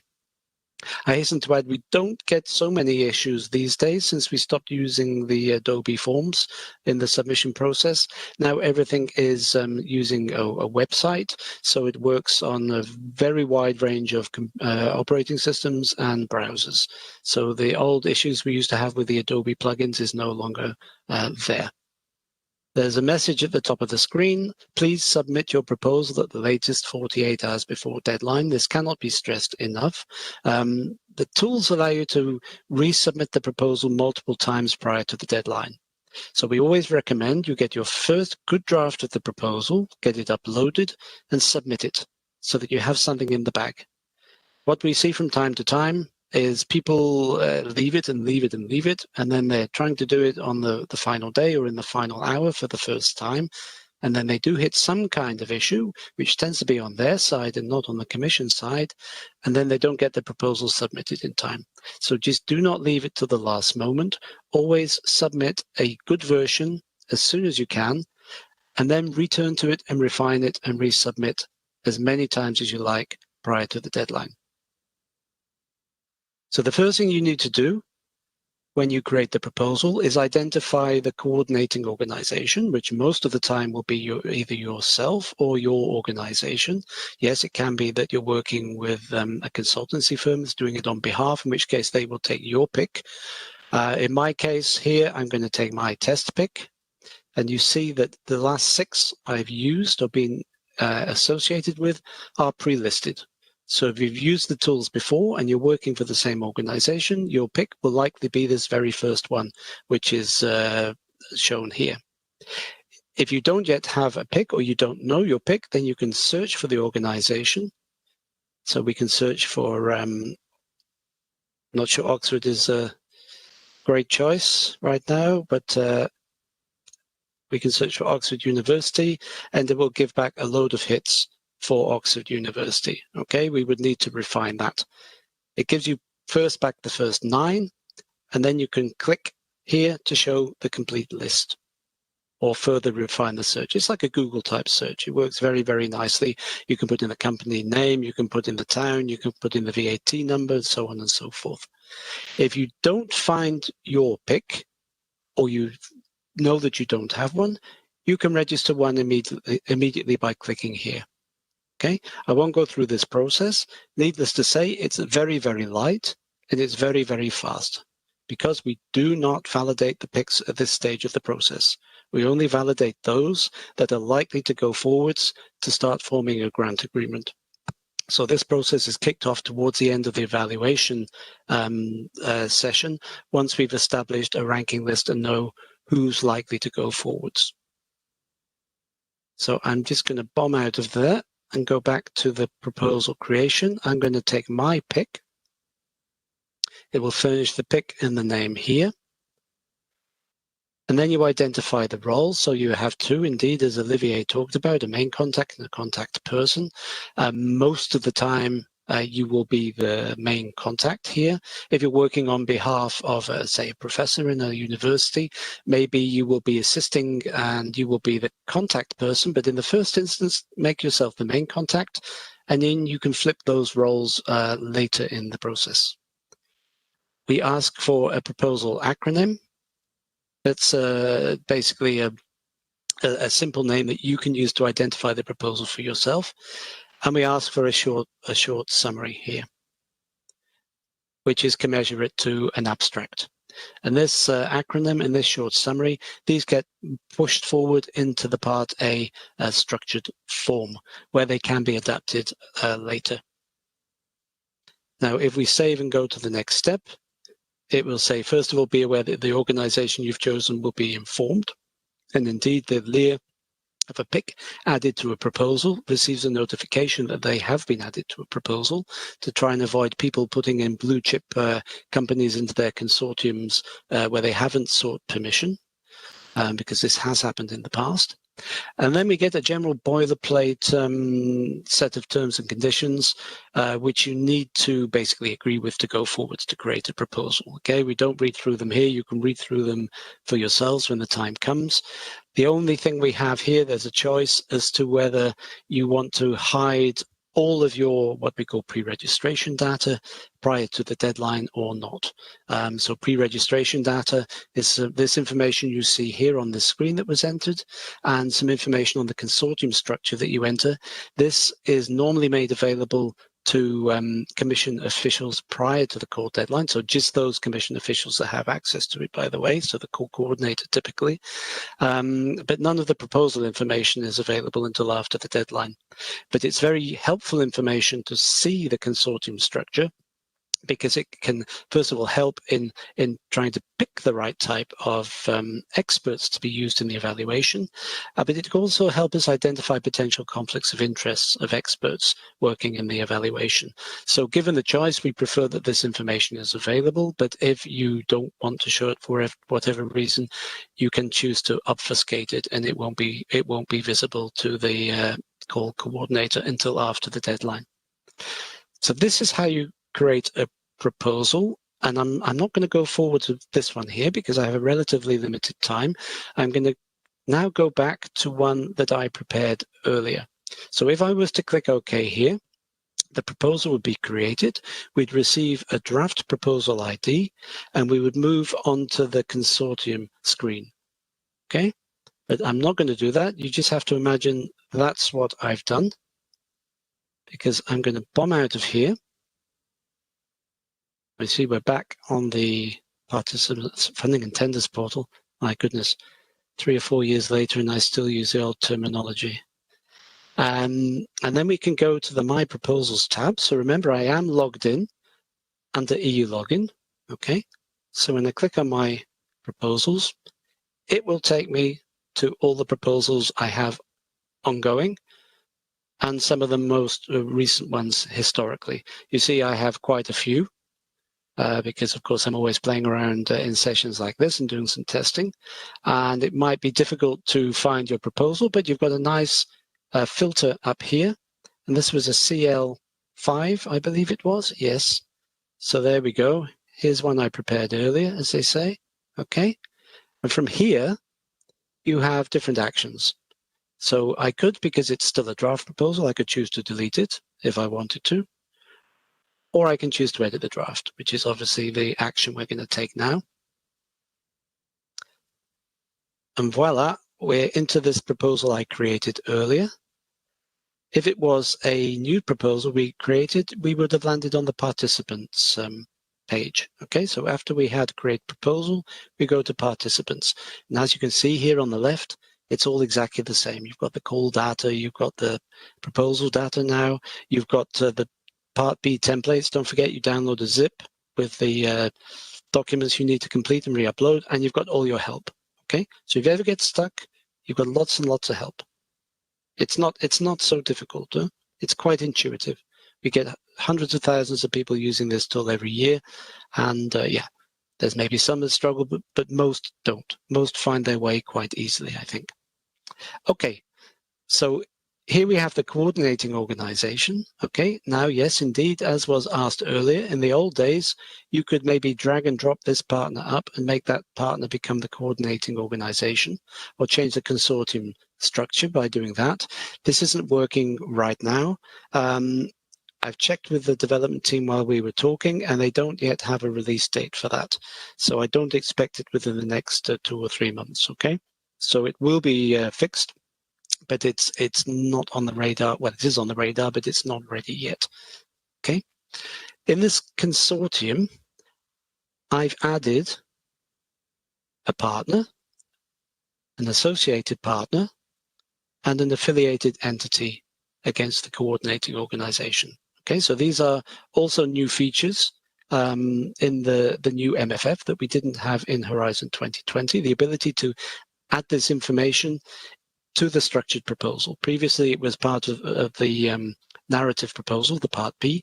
Now you add them as structured data, and they form part of the budget table as well. So this is important change.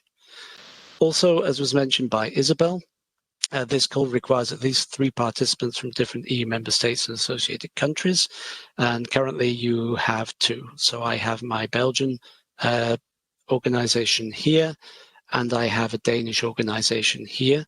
In theory, I would need to add 1 more, say from Poland or France or whatever. I'm not going to do it now due to time constraints, but that doesn't block submission. But I would imagine if you did submit without that being correct, that you would probably be found ineligible when it comes to the evaluation process. So take care on that. Once you have satisfied the consortium constraints, that message will disappear. As was also mentioned by Olivier, so we have multiple contacts here. So here I have a main contact and a contact person. You don't have contacts for affiliated entities or for associated partners, okay? But you do need a main contact for every other partner which is added. A main contact is a blocking error if you don't have it. A blocking error being a situation where you will not be allowed to submit the proposal until it's cleared. Okay, so this is also another thing to be very wary of. If you're putting a proposal in at the last minute, if you do have any blocking errors, your submission will be blocked until you clear them. So again, don't wait until the final day to create a proposal. Get one early in the bag and then make it better after that. You can also change these contacts here. Click on this. So for instance, I can pull it down and I can change the main contact to the contact person, which would then, I'm not going to do it because I'll lose my access rights, but they would then flip the other contact to be the main contact. So this is how you make that change. Okay. And of course, you can add more partners to this consortium. You can delete the partners. You can change the structure as much as you like. The only constraint is if you do make changes to the structure, you have to revisit the Part A structured form again, because the Part A content will change and it will need to be updated. At the very minimum, the budget table will be completely different if you change the consortium structure. So you have to revisit the Part A and make the appropriate changes if you edit the consortium structure here. Okay, if you want to add a partner, you click on the Add Partner button, and then you've got exactly the same pick search that you had on Create Proposal. Works in exactly the same way. Okay. And when you add a partner, it will immediately ask you for the main contact details. So there you need to be in contact with that organization, and you need to know the email address which to add that corresponds to the EU login of that person. Okay, because if the tool will associate the email address with the EU login, and it will send an invitation to that person to join the proposal. And then they will receive the proposal as a link in the My Proposals tab when they go to the portal. Exactly the same as the way you see it as the creator of the proposal. It's the same mechanism. So it's very simple. And then depending on their access rights, they either in read-only mode for the proposal. So any partner cannot change the consortium, for instance. They cannot upload any documents, but they can view the consortium and they can download the proposal document. So this is basically the two differences between the coordinating organization and the participating organizations. When you're happy with the changes to your consortium, you save and go to next step. And then we're into the proposal area itself. So once again, on the left-hand side of the screen, it's exactly the same. It doesn't really change. Okay, you've got your help, you've got your Part B template. And then we have two main sections here. We've got the Part B itself. So this is where you upload the document that you've created from the template that you've downloaded from the zip. And this is uploaded as a PDF. So you receive a rich text format to edit. You save it as a PDF and you upload. You upload by clicking here. And if you have any constraints, they will be shown here. So this says, okay, it has to be a PDF, a maximum size of 10 megabytes, and being I think it's an RIA. Yep, it's a page number maximum 45. And what does that mean? That means any pages after page 45 will be blanked out and will not be readable by the expert during evaluation. Okay, that includes header pages. It's all pages. Okay, so page 46 and onwards will not be readable. Just be aware. And you will get a warning message if you try to upload a document which is too big.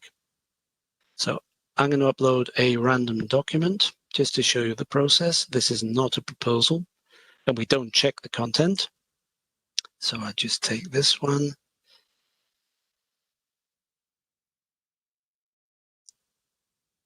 Okay, that's all fine and dandy. So I have my proposal updated.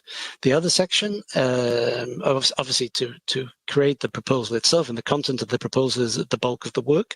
But in terms of interacting with the tool itself, most of the effort is first in building your consortium and then in editing the Part A administrative form. So again, if you make any changes to the consortium, you need to go and re-edit this admin form. Okay, I've already pre-filled this earlier today to save us time. And for those of you who have used the tools for Horizon 2020 and even for FP7 before that, it does look quite familiar, but we do have extra content, as Isabel indicated earlier. So we've got the typical header page. Then we've got the links to the general information, participants, budget. Then we have ethics and security. So we had ethics before, but this has been somewhat adapted for this MFF. And now we have security questions, which are standard for all Horizon calls and topics. And sometimes you have other questions too. Some calls have some extra information that they ask for, not in this case. So if we go to the general information, and I realize I'm going very, very fast here because time is tight. Okay, first up, you see you have proposal title. Two things you see. First of all, it's highlighted in, it's not exactly red, it's pink. And you have an asterisk here. This is saying this is a mandatory field, okay? This little asterisk. And until you supply a proposal title, that will be a blocking error, okay? So I'm just gonna put a title to clear that. We have the duration. Yes, that's normal. Some calls will ask for fixed keywords. Some won't. In this case, it's just one fixed keyword. It's climatic research. Free keywords, whatever you like, that might be useful for the call coordination. We have the abstract, of course, standard stuff. Have you submitted this proposal or a similar one in the previous 2 years? And then you give the proposal ID. That can be either 6 digits or 9 digits, depending how far in the past it was submitted. And then we have the declarations. These are revisited a little bit from what we had in Horizon 2020, but along the same lines.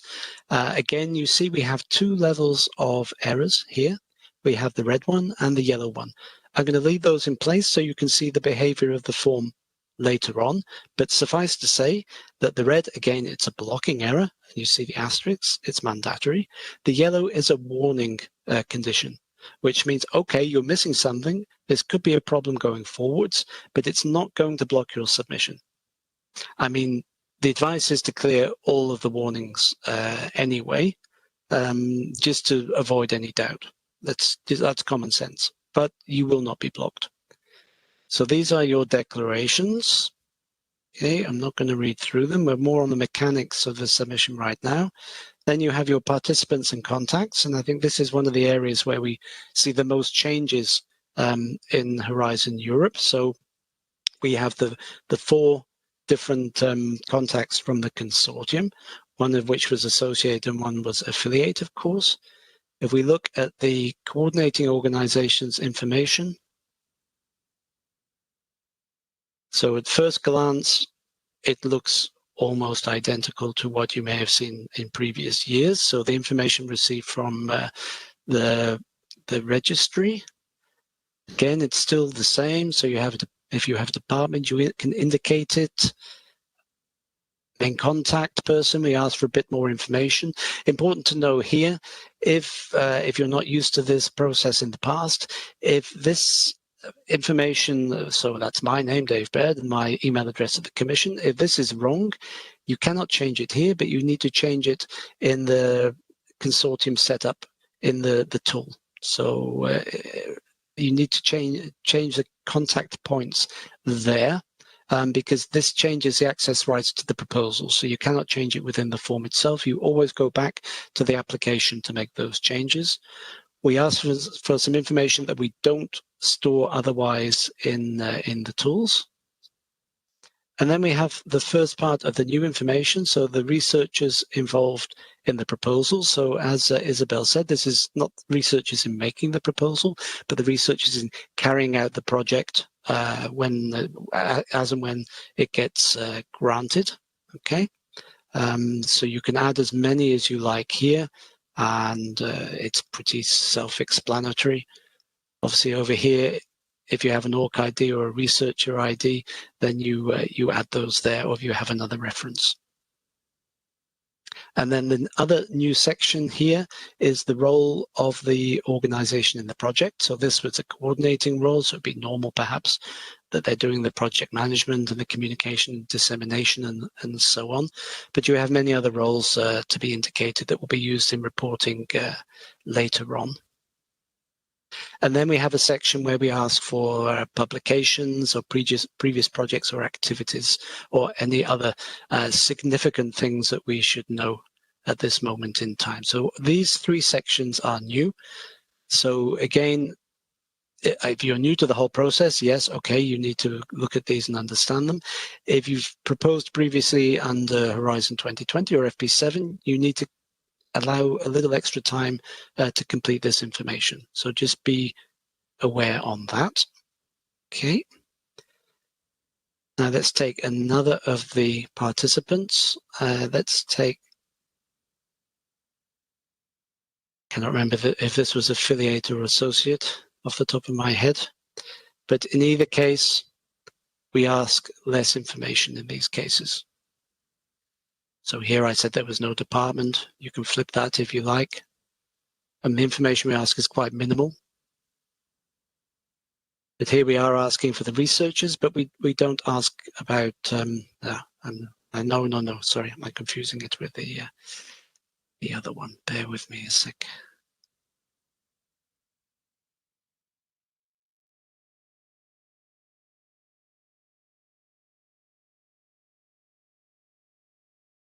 Here we go. Okay, so we don't ask, we're not asking contact details here.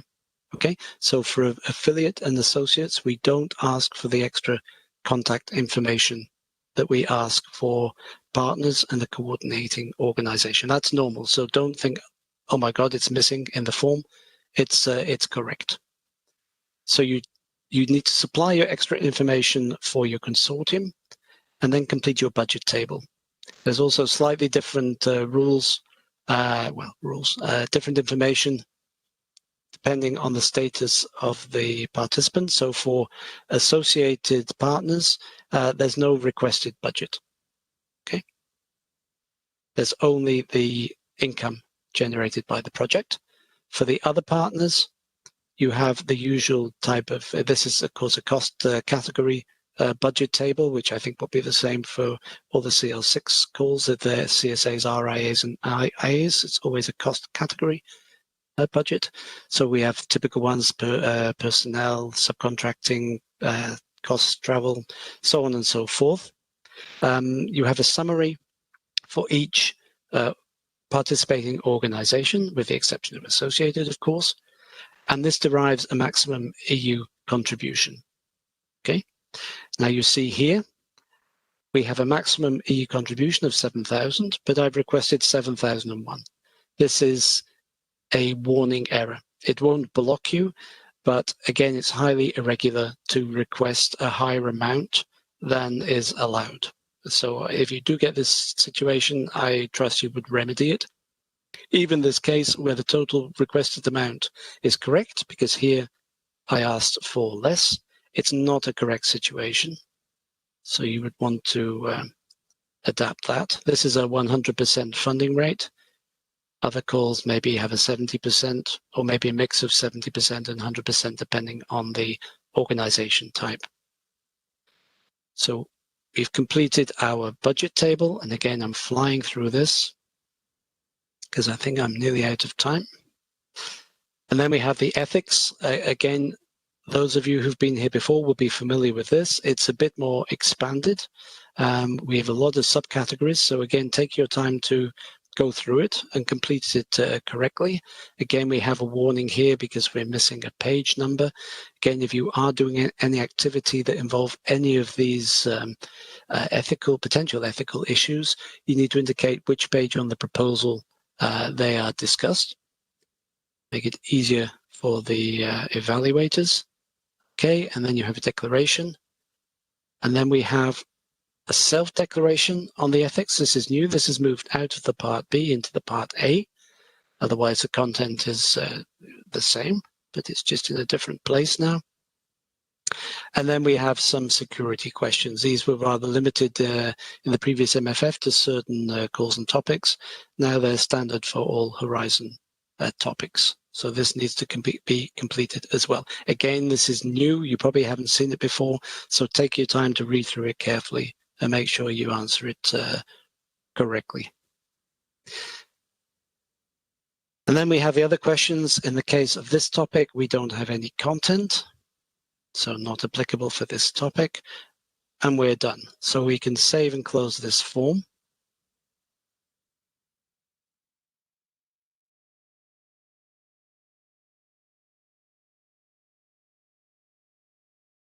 And then we can try to submit it. So we've completed our part A, we've uploaded a part B. Some calls may have other annexes. I'm not sure in the case of all of yours, but one thing you do need to be aware of, if you do have extra annexes, you'll have a color bar here, be green or red. If it's red, it means it's a mandatory annex and something needs to be uploaded of the correct type and maximum size and so on and so forth. If you have any annexes here that still have a red bar, you will not be able to submit. You need to supply something. Again, we don't check the content, but we check that a document of the right type and not too big has been provided. So if you try to submit this, okay, so now we have two different errors. We have an error in the part A, and indeed it's exactly what we saw. The declaration 1 is mandatory, and the other declaration, which was non-mandatory, is giving us a warning. Okay, so we're going to go back into the form. You can go directly by clicking on the error message.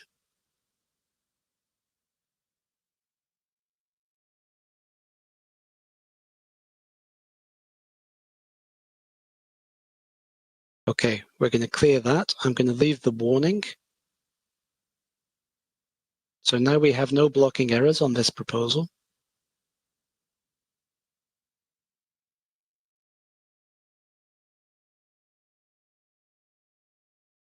And now we can submit again. This time it should be relatively happy about it. Okay, so it's saying you can submit, but you have an eligibility warning, which we know. Here you can make a,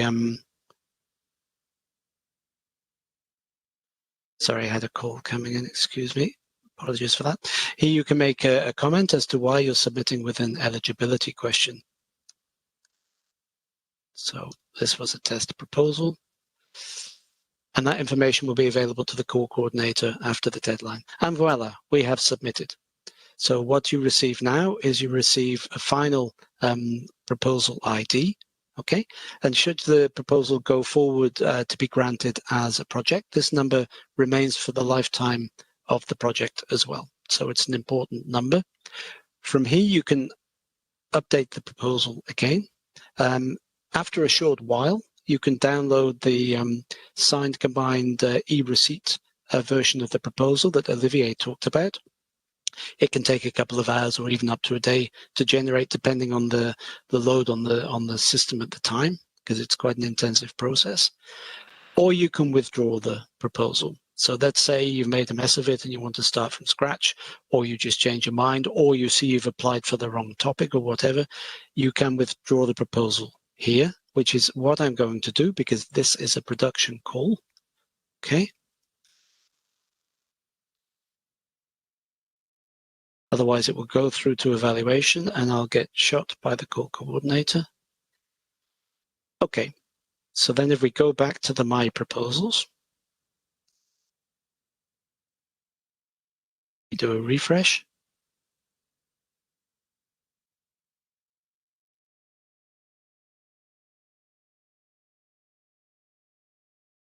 We find that proposal again. Typically, it's telling me it's still submitted. That will catch up in due time. But even though it's actually withdrawn, you can still go back and re-edit the draft. So again, you go back in and you can resubmit this proposal again if you change your mind, if you wish. So even if you've withdrawn it before the deadline, you can still resubmit it prior to the deadline. So,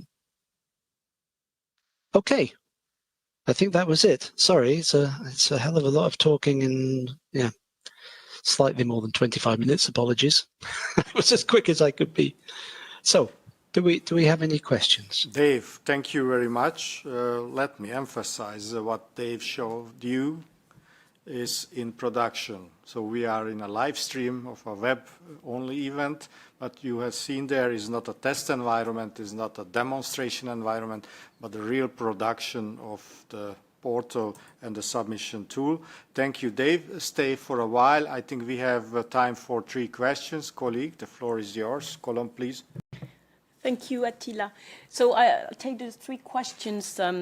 So the first one with the most voted one, why do affiliated entities get their own number in Part A instead of a sub-number connected to the partner it is linked to? In other words, why can't associated affiliated partners have access to the proposal? It would save time if they can enter their own data. Dave? I can't answer that because it's a business decision.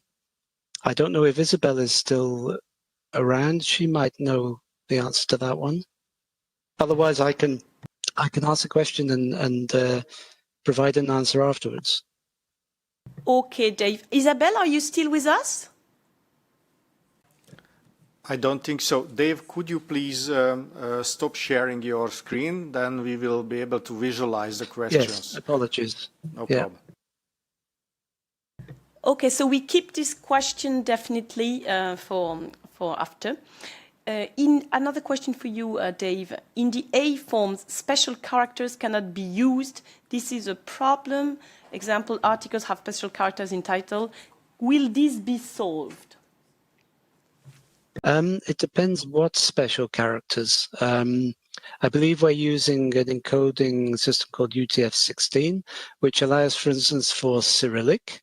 And I think it was even allowing for Chinese characters, but there are some indeed that maybe require UTF-32. If we have some specific examples from the attendees, if they could send them to us, and then we could look into this, because that's an interesting question indeed. Okay, if we don't have time here, I strongly encourage the applicants to send these questions to the help desk, because this is also running out after and all the time. I mean, even outside this this meeting. I take a third and last one, unfortunately, due to time frame. So, it is not possible to resubmit by uploading a new Part B, overwriting the old one, but you have to remove the old Part B. Is that right? Oh, good question. Exactly how does that dynamic work? It's been a while since I re-uploaded a Part B. I can try it right now if you like. If you just give me a moment, I will just test exactly how that's working so I can give the right information to you. Dave, if I may suggest, we move on. You try, and Sure. before the Yeah. next QA, we come back to this very important question. And then this way, I can already answer it. I can already answer it. Yes, yes. Indeed, in the current version of the tool, you must delete and then upload. Previously, you could just re-upload and it would overwrite, but now the interface has changed. Yes. So we have the question. Thank you very much. I close the Q&A session, and the only thing what I left for me is to introduce my fellow colleagues for the last part of today's session. I have here and waiting for take the floor Alessandro Chiodini, and in the background Marco Recchioni, our 2 senior call coordinators. Without a call coordinator, we cannot manage the show, no show.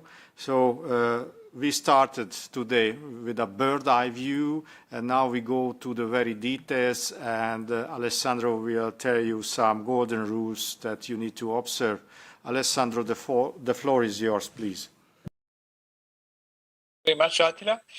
So this is a nice, let's say, workflow, because as a core coordinator, we take all the, let's say, advantage of things that you have been doing on the portal, as Dave said, and then we need to assess all the proposal that has been submitted to us. I'm a co-coordinator in area B2, who is dealing with destination 2, 5, and 6 for the Cat 6 of Horizon Europe.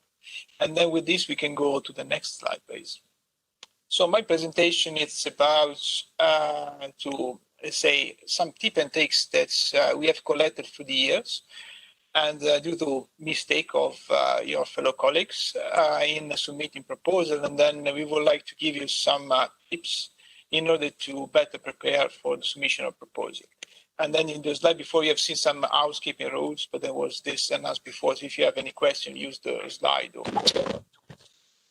This presentation is divided in 6 parts. It's about admissibility and eligibility criteria, evaluation, topic text, some proposal templates, some tips referred to a proposal, and some final consideration. So with the next slides, it's, you need to remember that this is a competition. So you compete with the others. And then any kind of competition are rules to which you need to apply in order to be able to run the race. So first of all, and then this is not a given. So a proposal, in order to be evaluated, needs to be either admissible and eligible. With the admissibility criteria, meaning what Dave showed you. So it needs to be submitted on time, meaning before the code deadline, through the funding and tender portal. So to the portal, using the template that is on the portal itself. And then this is quite important. So one of the advice here that we can give you is just start preparing your submission quite in advance. Because at a certain moment, you're dealing with software and servers that may crash or may give you some error because there is a high workload, high peak of workload, because most of the people are going to submit at the last moments. Normally, every code deadline is 5 o'clock Brussels time on a given date. So my advice is not to wait until the last moment, because things might go wrong. And the other thing that we can give you as a piece of advice: your proposal, in order to be admissible, needs to be also eligible, meaning that there are some eligibility criteria. And then I'm coming to this in a moment in our upcoming slides, because this should comply, for example, with the number of pages, because depending on the type of action, the number of participants that you might fit in, and then the specific eligibility criteria based on the topics, because if like a cooperation with China, cooperation with Africa, certain type of beneficiary needs to be included. So my advice here is, again, read the proposal text as it's written, because any part in there, it's important in order for you to submit a successful proposal. Next slide, please. Then the other thing is that you need really to take into consideration, apart from the topic text, and then I come to this in a minute, is the evaluation criteria. So your proposal is divided in 3 main parts: the template, excellence, impact, and implementation. So these 3 criteria are the same set of criteria that is being used by the expert, the external expert that we are using in order to assess the proposal. And they are the same set of criteria as macro area that has been used in Horizon 2020. The difference here that the sub-criteria was reduced. So now we have 2 sub-criteria for each of the evaluation criteria. And then highlighted in violet here, you have all the important elements that you need to take into consideration while you're writing a proposal. For example, if we, by example, we go through the excellence part, the first part is related to the clarity and pertinence of the objectives. So meaning that you should be able to write the objectives of your proposal in a clear and concise way, but then they also should be pertinent to the core text that you want to apply with. And then the second criteria is about methodology, gender dimension, and open science practices. My colleague Isabel before has extensively talked about this. So by default, all topics have a gender dimension in research, and then they are related to open science and practices, unless it's mentioned otherwise. So this is a very important elements that you need to take into consideration. Obviously, this set of criteria is the one that is common applicable to research innovation action and innovation action. But then there are different sets if you're, for example, you're applying for a coordination and support action or a co-fund. But then this is well written in the funding and tender portal, which we come to immediately in the next slide, because you have seen, next slide, please. So you've seen there is a lot of information, but then the main repository, even for us, where we need to have a look at the information and for your as well, most importantly, is the funding and tender portal. So if you go on the portal, for example, there is a part on the how to participate.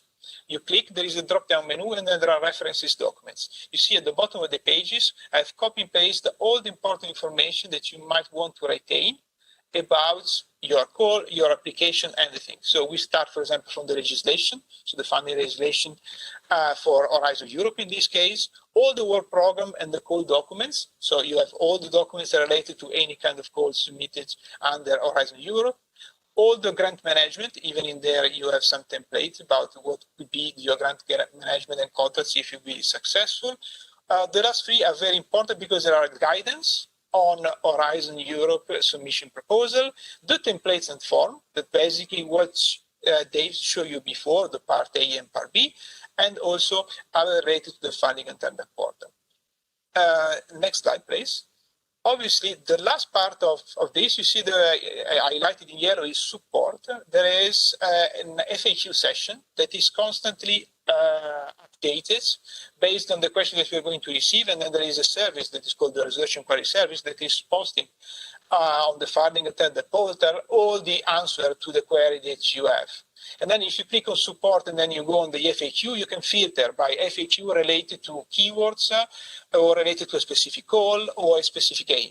And then here we have extrapolated some, let's say, golden rules that you can find. So what I was saying before.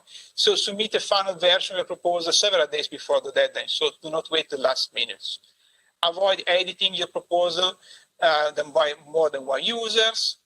Not any proposal more than one browser tab window at the same time, and so on and so forth. So these are, say, a basic set of rules that you can apply since the beginning while you're preparing your proposal in order to be successful and not to have like last minute issues. Next slide, please. So the other things that you need to consider is, okay, we have the evaluation criteria. You know which is the software that you need to use in order to prepare and submit a proposal. But then the other part, let's say, we call it the Bible, that you need to consider is the topic text. So in this case, it's only an example of, BioDiv 0107, that is not one of the topics that I'm dealing with in my unit, but then the structure of the topic itself is equally say universal among all areas. So you have the title, and then on the second part, always highlighted in red, there are like some specific condition. And then here you have three important elements that you need to consider in order to check if you want to apply for a specific proposal, for a specific text, a specific topic or not.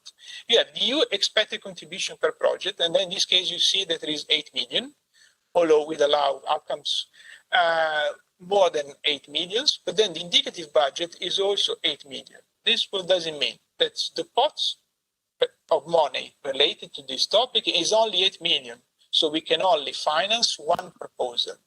So meaning that the competition will be very high, depending also on the type of action. That this is the third type of information that you have in here, because this is a research innovation action. And by experience, in research innovation action, compared to the CSA, for example, compared to other kind of proposal, we have a lot of proposals submitted. In this case, if you have more proposals submitted, but then still one needs to be funded, you know that the competition and the success rate will be very low, because you need to compete with other fellow colleagues, and still one proposal can be submitted. It is also possible, but then this is extremely rare case, that's the Commission, but then it's not rare in this case, it's the European Commission and say that the funding body, so DG Agri or DG RTD, that can have a say and then rise up a bit the total indicative budget. But then it's like on exceptional basis. Then it's very rare that it's going to happen. Then below you have the text as is appearing on the Ferdinand Tender portal and in the work program. And then you have three main parts. Here I've pasted only two because that didn't fit in the slides. So you have the expected outcome.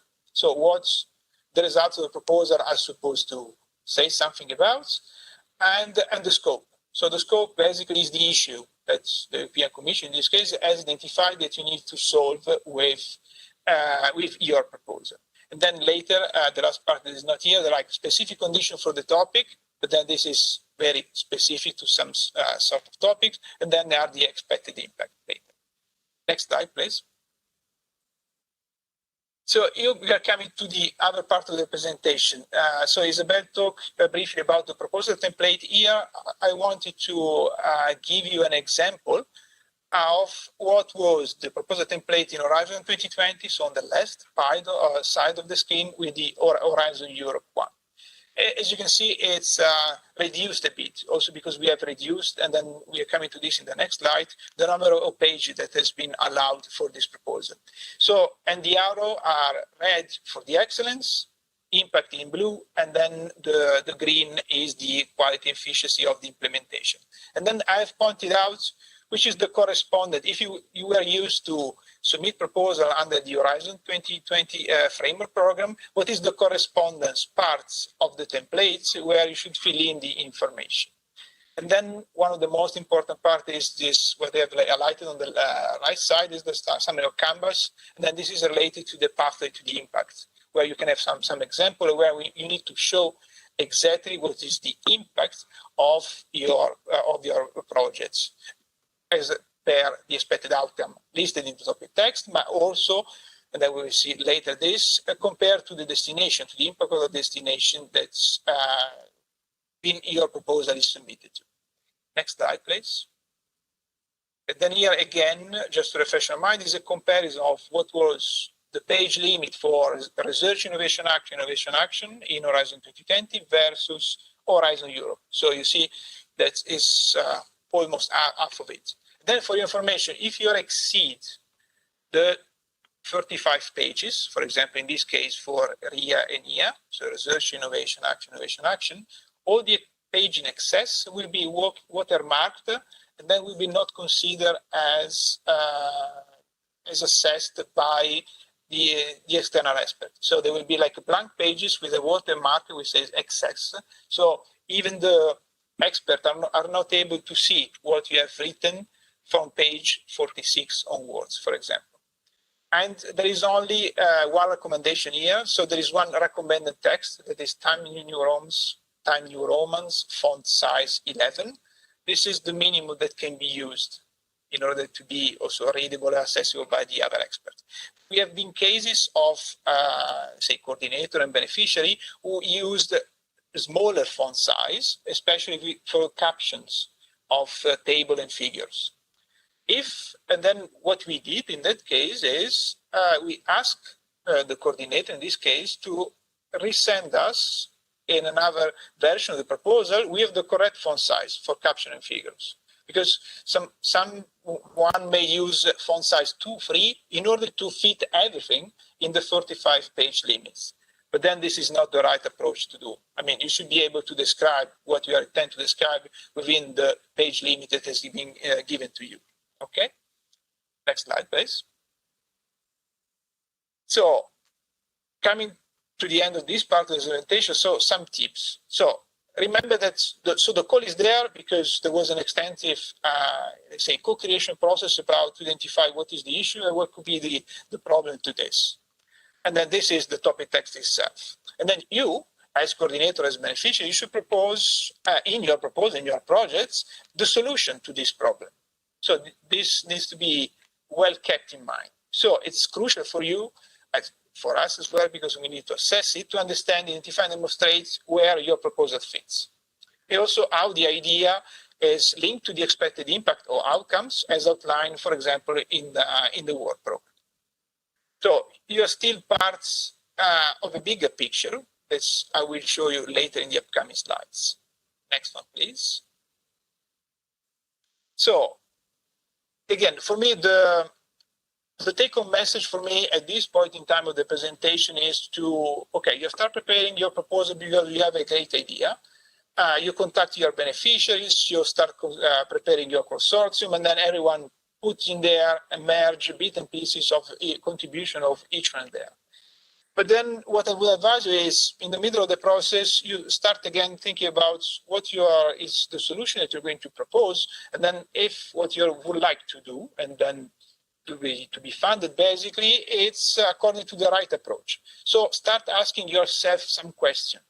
Because with the right question, you dig in the proposal that you're going to write, and then you try to find a solution to this. So what is the problem that you are trying to solve? So what you would like to share with us? It's a European problem, it's a topic-related problem, it's a tiny problem that does not give a huge impact at European level. You should show us what is this, because there is a tendency that started by the end of the FP7, was consolidated through the Horizon 2020, and even now it's even more important. The average size per grants has increased considerably, because bigger is the pot of the money, bigger is the consortium, bigger is the impact that we are making at European level. So this needs to be kept in mind. Also, what is the urgency of this work, and how the outcome of your research, of your projects, can be taken into consideration or not. Also, what is the scale of the problem? So the number of citizens that can be affected or not. There is the need of a cooperation among all Europe or not. Next slide, please. So this is the part of the presentation related to the impact. So this is a big change compared to the Horizon 2020, because here we are talking about the key impact pathways. And then in here, it's not only the impact of your projects as compared to the expected impact in the topic text, but then this can be seen, and then be nice to see this reflected in your proposal as well. This impact can be defined in three different, let's say, macro areas. Some scientific impact, strictly related to the outcome of your projects. So what is the new knowledge that you have creating? You are strengthening R&I in the European research area, or you have a wide diffusion of knowledge through the open science. But then we should also have some, you should show us what are the societal impact of your projects. If there is any, you're tackling any EU policy priorities, you are developing any benefits that is related to the specific mission of research innovation, and then there is anything that can be applied by the society. And then also related to this, the last one, but then it's important, is the economic impact, because you want to make a difference also in the scientific area that you're developing that can tackle some societal aspect, but then can have also an impact on, let's say, economic gain. So there is some generation-based growth. For example, imagine that you would like to develop like a prototype, or that can be upscaled to like mass production of anything. There is anything related to, say, increased number of jobs at EU level, or there is investment leveraging.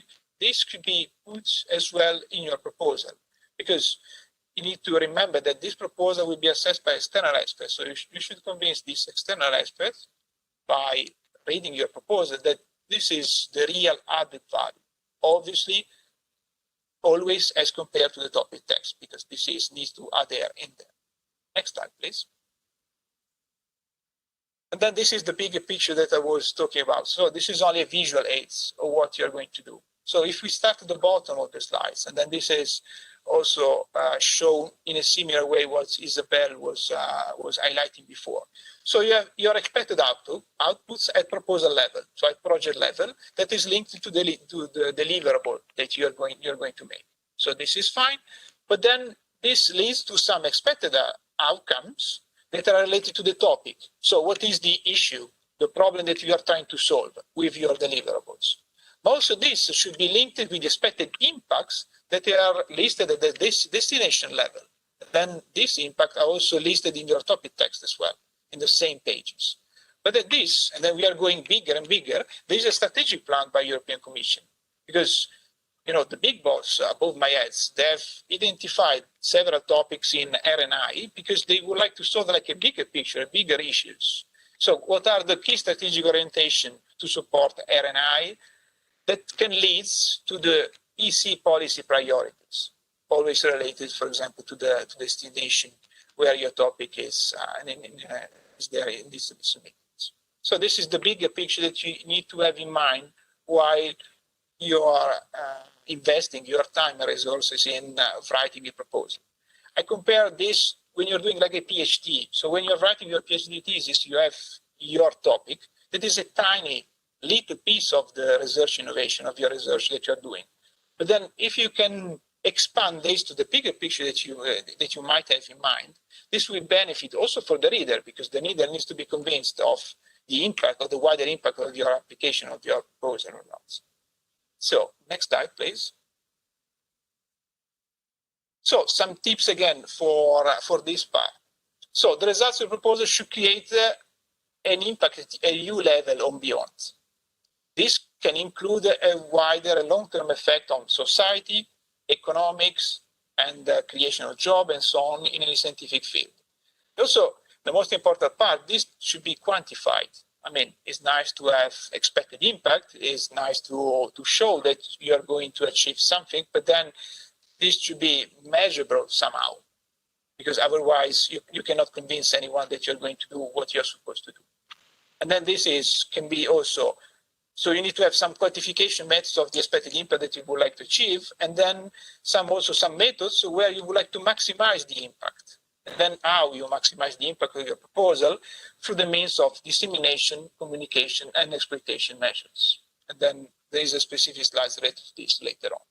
Next slide, please. So with this, so you're writing the proposal, and then by experience, you need to grab the attention of the expert who are assessing the proposal in the first half a page, because it's in there. It's like when you meet someone for the first time, by the shake of your hands, you know immediately if you like this person or not. So, and then it's in the first page that you show everything that you need to show in order to impress the expert. Then later on there is, because the first part is about the excellence, so your ambition, your methodology, what is right, what is on top. And then later on, you should show them what is the impact of your proposal, how can you measure it, and how can you maximize it. And then later, so the implementation, how you would like to do it. So deliverable, milestone, let's say management, anything related to budget or anything else. So you see a linear workflow that follow the template and follow, again, the evaluation criteria. So another thing is try to be concise, simple in terms, and then try to avoid the jargon. Obviously, we employ experts that are specific in the field where you're submitting your proposal. But then if you write in too much jargon specific for your topic, it might not be understandable to anyone. And then use, for example, straightforward and then plain messages. Also, the other thing is we are talking not, let's say, proper English. Normally I call it Brussels English or Globish, whatever. So another thing that you can do, once you're writing a proposal toward the end, you may want to have an external expert, or external colleague that is not involved in the preparation of the proposal itself, just to have a read, then see if there is any part of the proposal that is not clear enough, where you can change the language, not the structure, but then change a little bit the language in order to ease the sentences. Next slide, please. So the part that I talked before, it's only related to the core part of the core essence of the proposal. So the science, the ambition, the methodology, the impact, and so on. But there are also, as said by my colleagues before, some other horizontal aspects that you need to take into consideration while you're writing your proposal. And then here, in the next 4 or 5 slides, I've highlighted most of them. And then they're important because you need to take them into consideration, because most of the time these are requirements from your code that you are responding to. For example, the first one is the gender dimension. So starting from the top is an eligibility criteria. Isabel talked about the gender equality plan. So as of next year, this will be an eligibility criteria. So you should have a gender equality plan for all the proposals that are going to the next step, meaning that are proposed to be funded. But it also is an award criteria because some topics are gender flagged, meaning that you need to show through the proposal what is addressing the gender dimension in research. That is not gender balance, which is coming next, but then it's really the gender dimension research. So how gender and sex analysis will affect the research that you're going to undertake. Then last, the ranking criteria, meaning that in this case is gender balance, because it's one of the ranking criteria that we use for example proposal. So if the proposal arrives at the same score, one of the methods that we are using is the gender balance. But then this is only coming at last resources. Next one, please. So before we talk about how you should maximize the impact of your proposal, and then I said through three main type of activities, and then communication, dissemination, exploitation. So this is only visual aids of what is communication, what is dissemination, what is exploitation, because most of the time are confounded by your fellow colleagues, and then this is reflected in a lower score when going to assess the proposal. So for example, communication, it's addressed to multiple audience, and then basically you inform someone, the society, the larger public in what you're going to do. Then the dissemination part is only the audience that make use of your results, and then they are unable to uptake the results. And then exploitation is only, for example, a group of entities that are make concrete use of the results. And then for each type of activities, communication, dissemination, exploitation, there are the goal is different, the target is different, the strategy that you may want to use, and the channels that you may want to use are very different. There are many variety, like newsletter, scientific publication, and so on. But then you might see they are very different from each other. You should be able to find the right, approach and the right channel and the right strategy in order to reach and maximize the impact of the proposal that you're going to submit. Next slide, please.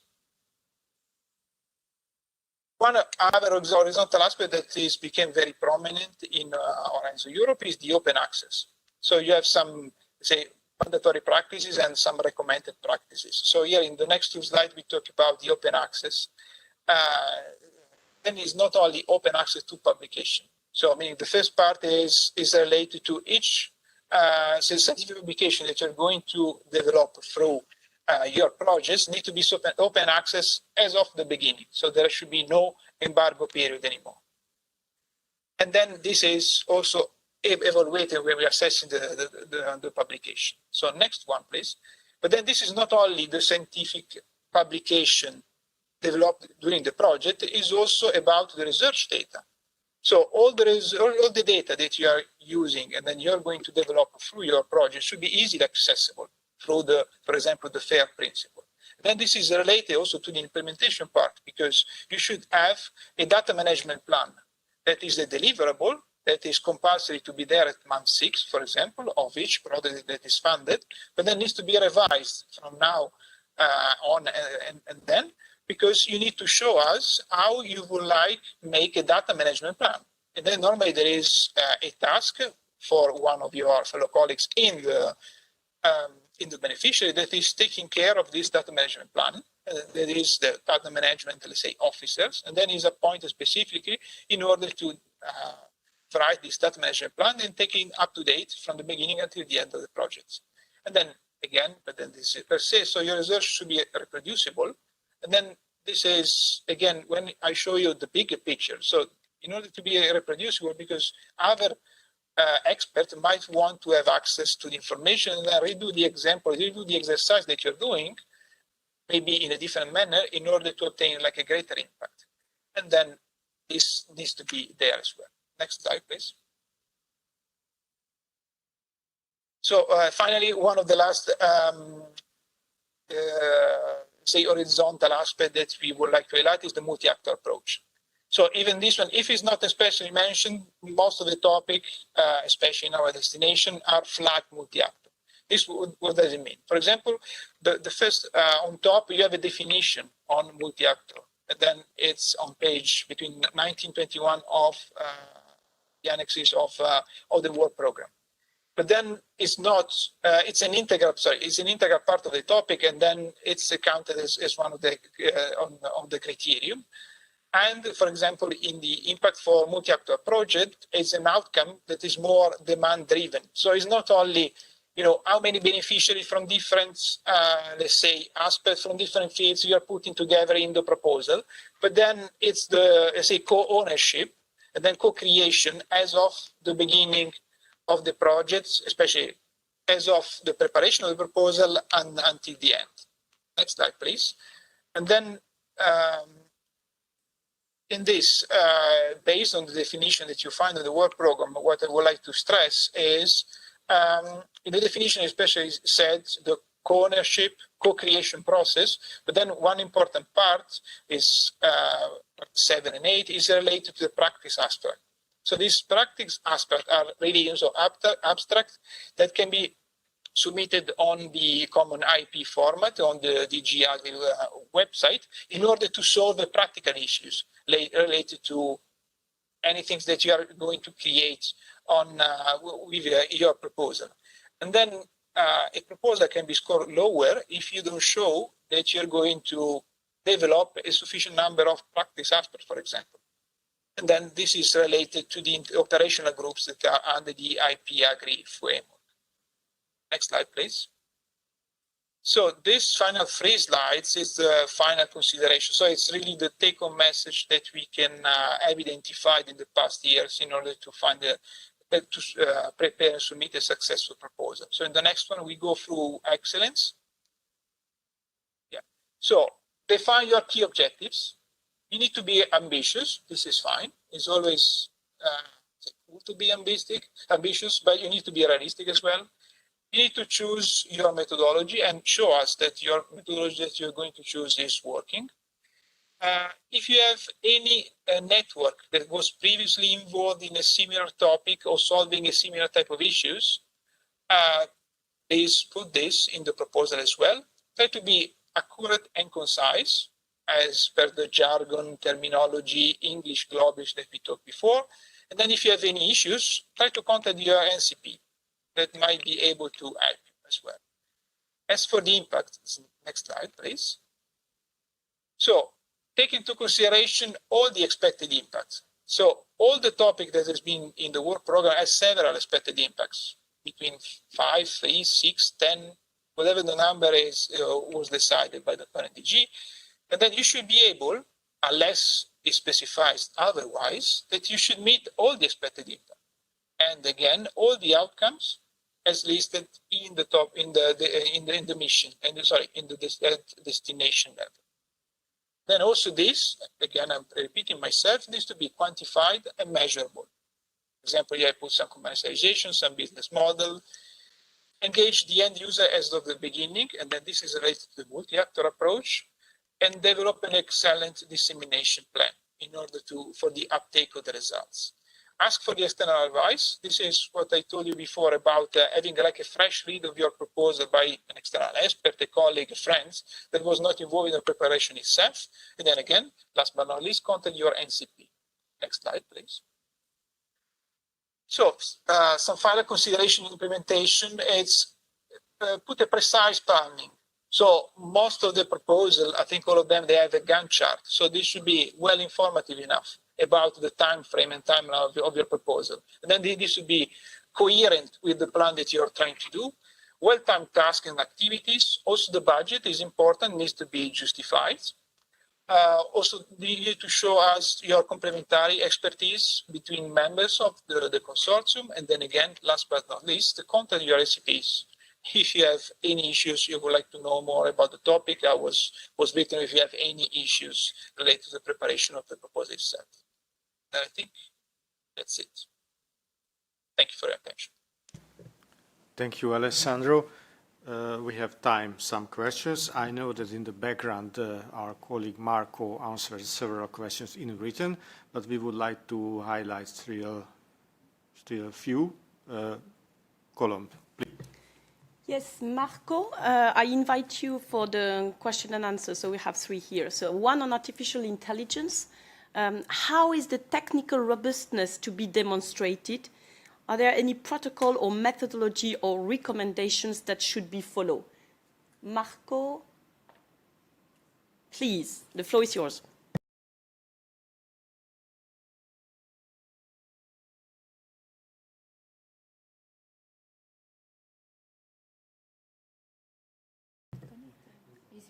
Okay, maybe Alessandro, can you take this one in the meantime if Marco can connect? No, Mark is there. I think he needs only to put the microphone close to the mouth. Okay, can you hear me? Yes, better. Yeah. Well, it is very difficult for us to provide these precise advices to the applicants. My usual advice is to try to put yourself in the shoes of an external expert and provide them with all the needed information to demonstrate the robustness of your approach on artificial intelligence. They will be dedicated experts most of the time. And if they are experts in the field, you can convince them about your approach. But it depends also on the topic, it depends on the work program, what's written there, so it is rather complicated to provide an advice for all. Okay, thanks, Marco. Second question, referring to the do no significant harm principle. Is it not mandatory in Cluster 6 projects?